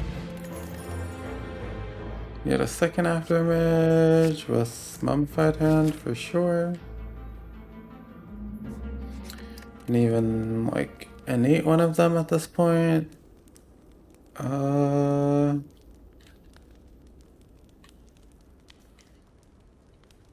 For later, or you can up the damage and accuracy.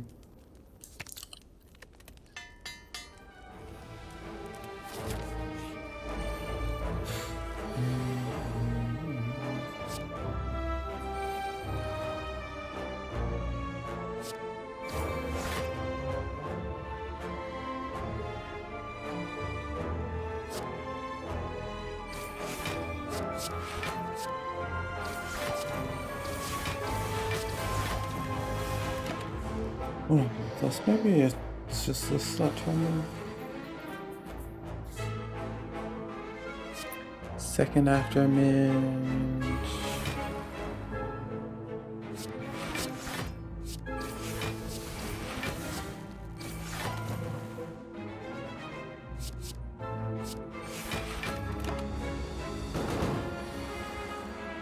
$45.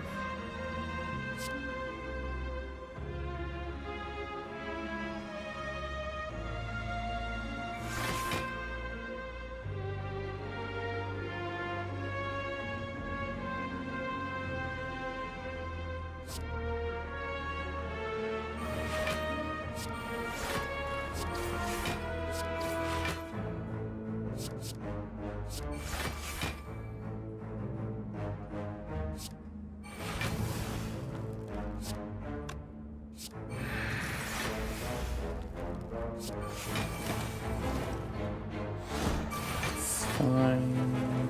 Would have liked more though.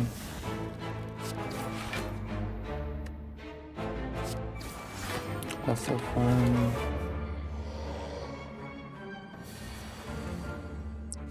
Pew, pew. Yeah, I'm at the point where I kinda just wanna get out of the rooms. Not gonna put too much. Oh, we have so much like defensive stuff. Like, I'm just trying to draw through and like dump all the defense. I don't know if I wanted to flag. It's okay then. It's also the kind of thing you do want. Yeah, this is fine. I like having one of them though, at least. If you're going to Act 4, you take the Art of War. I'd like to go to Act 4 mainly because we have the gold.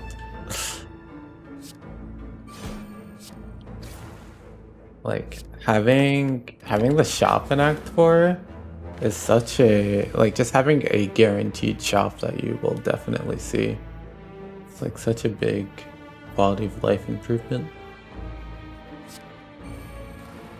for the game, in my opinion.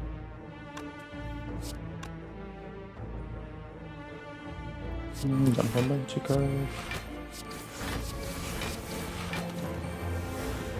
I expect this doesn't work. Also, it's 10/29.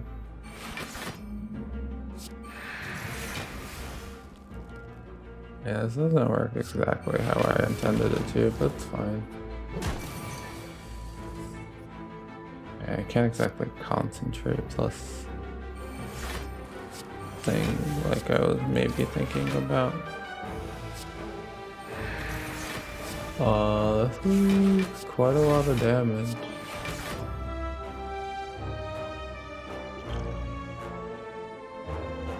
I have White Beast now anyway, I might as well.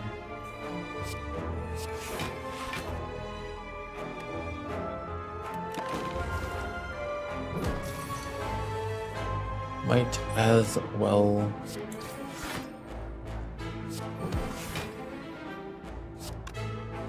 Finally start scaling up.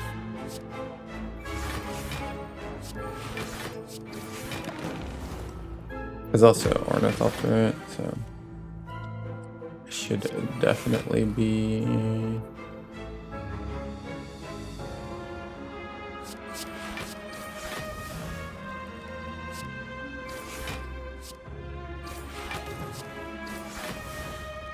close.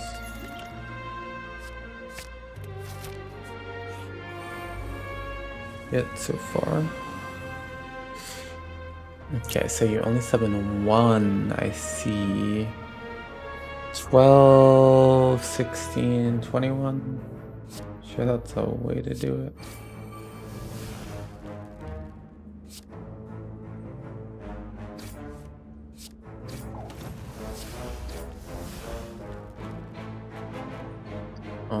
Don't think we're getting better than that out there.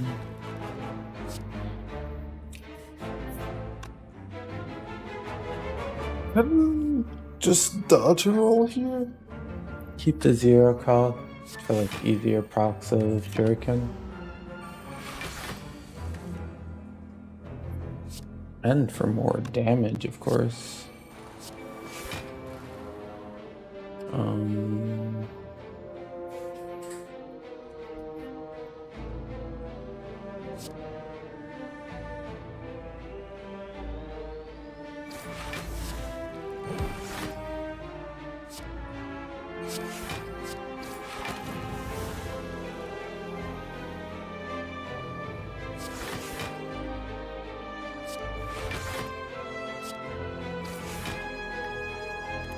Fine to leave it like that.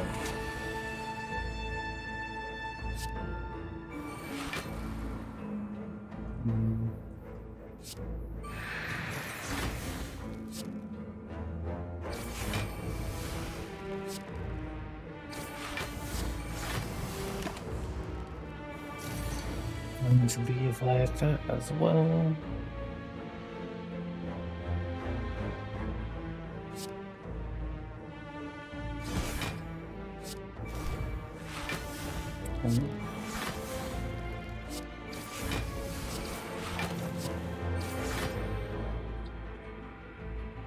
Don't need much more to block this.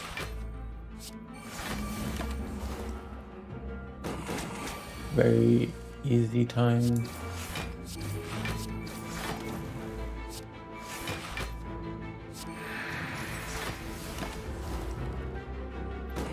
Chillin'.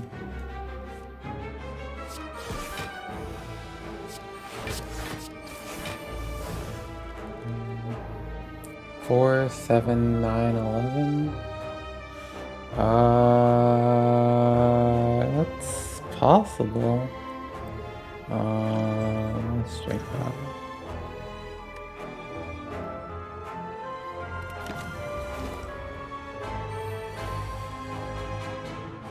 No, it's just 3, 5, 6. It's not possible as well.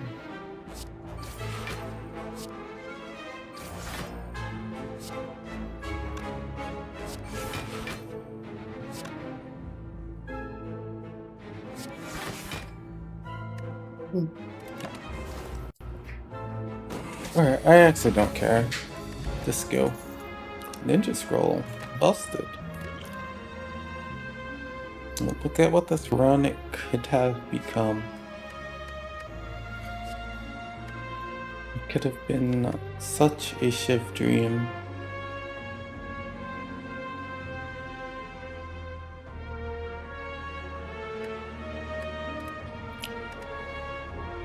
It's so sad that they weren't able to see any Shiv cards. But if you just play the run a bit better, you can get to Ninja Scroll with your Shuriken and Kunai. A tragedy. Truly. Enemies' health pools are not,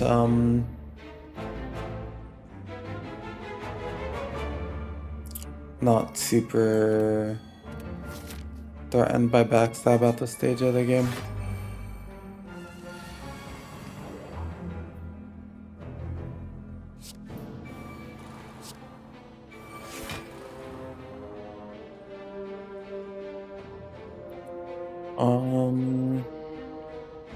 Is there 10 each?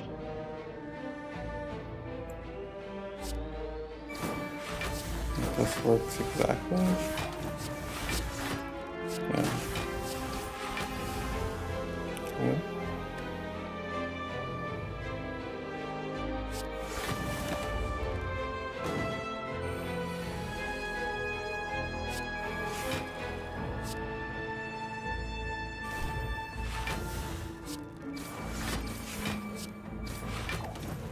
That was... It's still crazy to me how low the, whatchamacallit starts.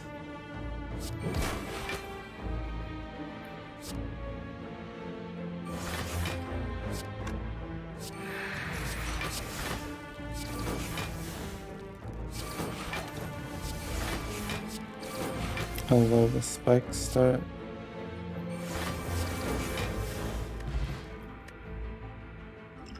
Should use this. I guess it kinda hurts to use it a little bit. Heal hook is like almost okay, but not needed. Did I even have anything in mind when I came here to do this? Maybe like having both the after images at some point in Act 4. You can do it. You can use the thing like when it's this late. Also, PSA, when you take the upgrade all cards, you can no longer heal. You do not get revived by things like Lizard Tail and Fairy in a Bottle. You're welcome. There's so many posts on the Slay the Spire Reddit about that. It's crazy. But yeah, let's get our free rare relic.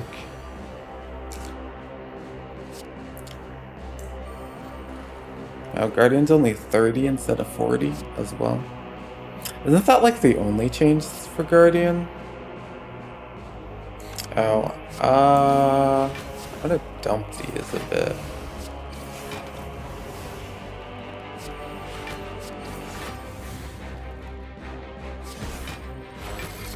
It's like, you don't really want to use them into the other thing.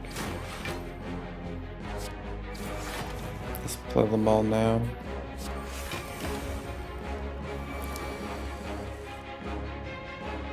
But I guess with after image, it's probably pretty doable.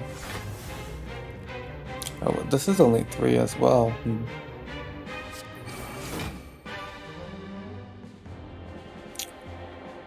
Huh.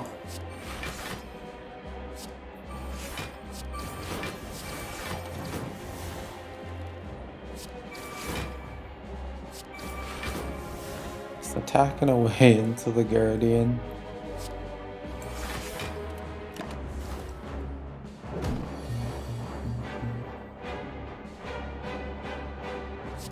Let's do it again, why not?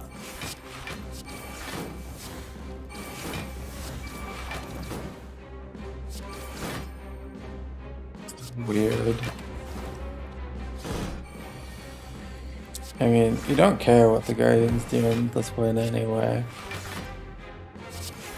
The number's just so low.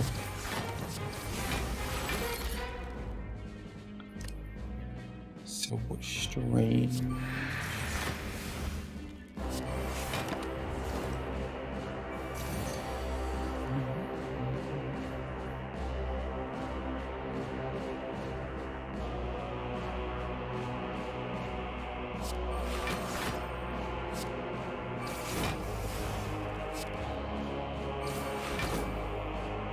Two turns.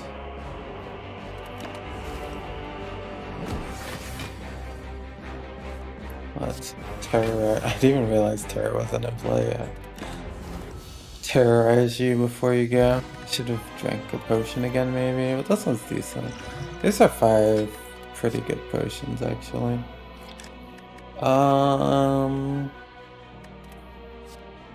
It's okay, I guess. Could do malaise, can do after images. I think I only want 1 after image though, so I guess we could do malaise for awaken 1. There's also blade dance. Malaise is pretty nice into awaken 1 though.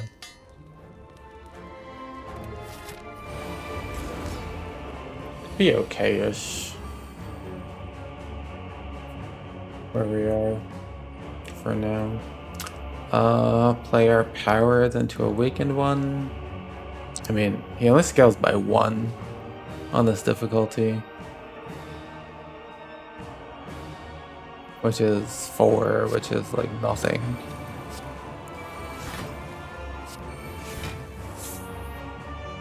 So there's that.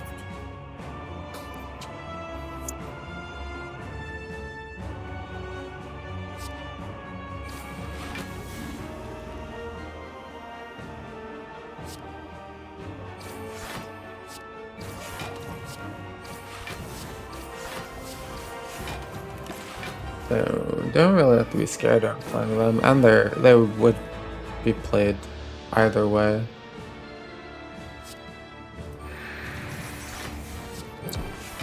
A really nice thing to know when in this fight is that I'll make some hand space, I guess. If you debuff Awaken 1 Strength and then you kill it to make it go to the second phase. Also, there is a second phase, kind of hinted at by the Unawakened thing, where it says this enemy hasn't awakened yet. Awakened 1 revives and has like a single attack and a ×3 attack that can only be used. Each can only be used twice in a row, can't be used 3 times in a row. And it puts a void in your deck for the single attack, which is a status card that makes your energy go down by 1 for the turn, but it goes away just like dazed. But yeah, if you use like something like Piercing Wail or Dark Shackles to reduce its strength, and then you kill it, it won't like get the like cleanse debuff at the end of the turn part that Piercing Wail also puts on it, where it like its strength goes back up at the end of the turn. That won't happen since it dies, so it'll like reset its strength back to whatever you weaken it to when you do things like that. Like the strength down will be permanent. It won't be negative though. Yeah, it won't go into the negatives, but other than that, it'll remain.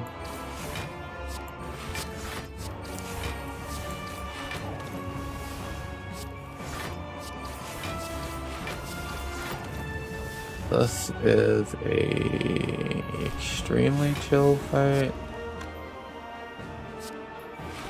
And that makes life a bit easier. And it might actually make the fight harder. It might be easier to do it in the second phase. I want like cards out the hand. I don't need this either anymore, after just talking about it. But yeah, I mean, deck's very strong. Run's very strong. I could save this. Saving cards in the hand just makes life harder though.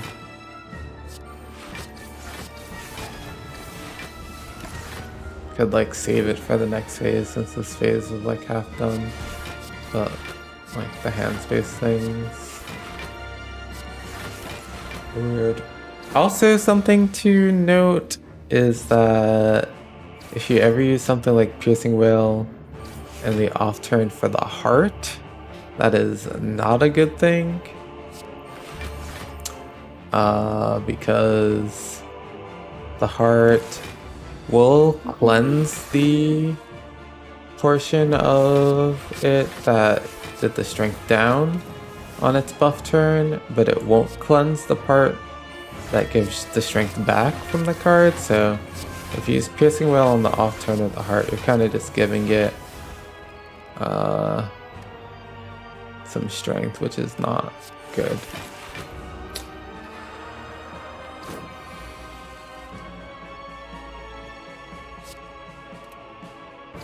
But yeah, we're just kind of...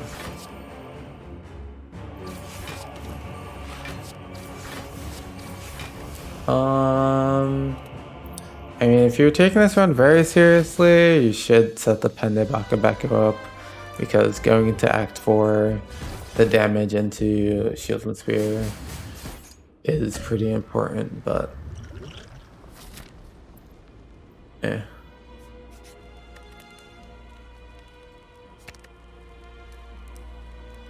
Just like so ahead of this run and its low ascension, so not gonna bother anymore. Ink bottle can be pretty cool. Infinite blades is okay. It's slightly weird because we don't exactly get under like we don't get to like 4 cards in hand. So that can make it slightly weird, but it seems fine. Ori could be okay, Nunchaku could be okay. Ori's fun. It might give us an Infinite Blaze and then don't want that. Nope. Maybe. Maybe. Probably not. Probably yes. You can take this. Lexi's pretty good. Blair's also pretty good. Is Malaise the only weak besides neutralize? It is. It's good to have some weak. Both these aren't too bad. The dodge and roll and the deflect. But I don't know. This is not good. This is pretty good. This is pretty good. Can't afford that anymore. That's sad.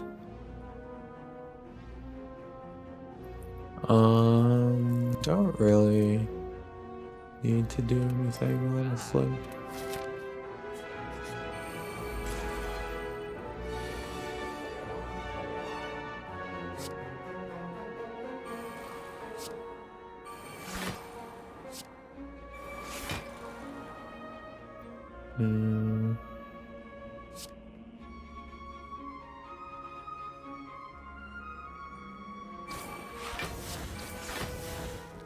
I only want to target the spear first. Wait, they don't even have maybe they have 1 artifact? Yeah, they have 1 artifact. I was gonna say they don't have artifact on this difficulty either. They don't have artifact. They don't put the burns on top of the deck. Like,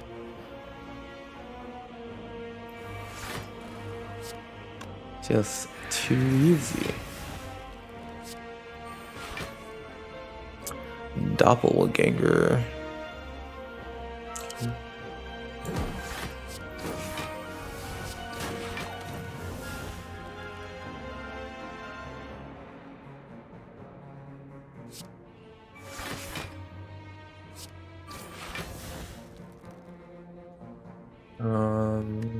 I guess I get things back anyway.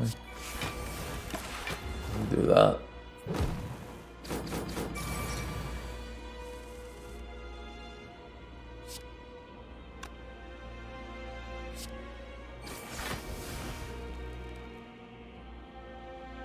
It doesn't.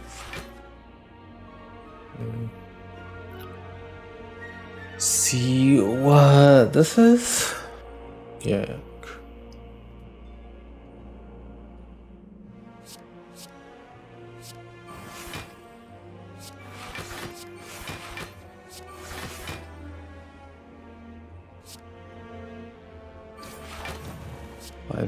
Oh. Missed out on a little bit. We have enough here then.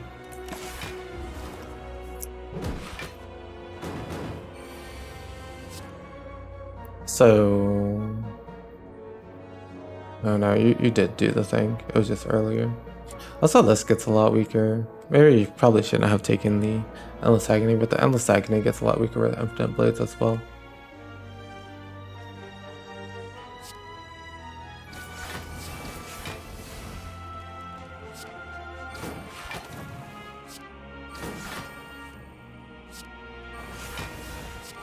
But yeah, just super simple. Should set this up.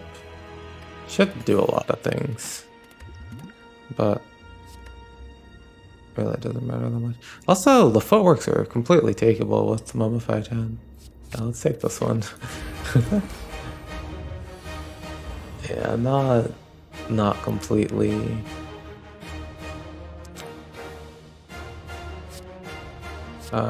Trying our hardest in this run.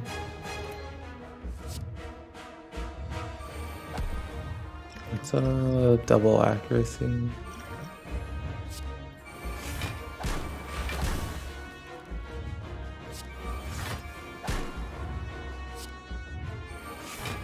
Should have doubled that one actually.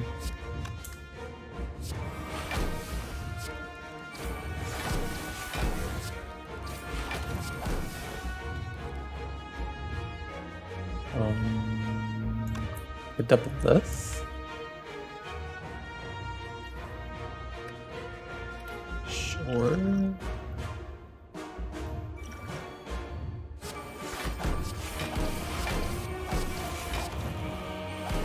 Just because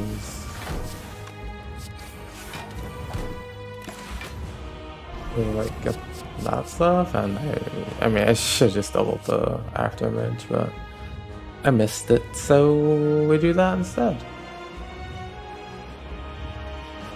We're not taking beat to death with the after images, so yeah, let's play these like weaker attacks though.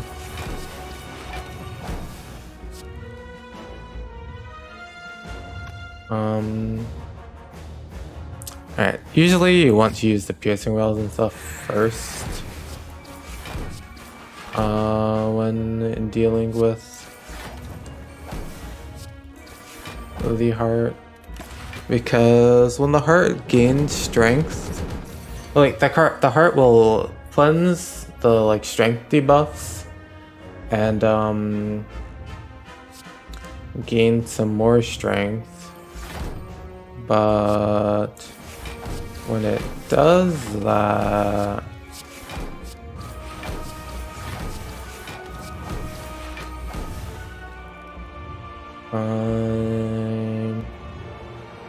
I don't want to take damage. I already took the 1 damage, but I don't want to take more damage.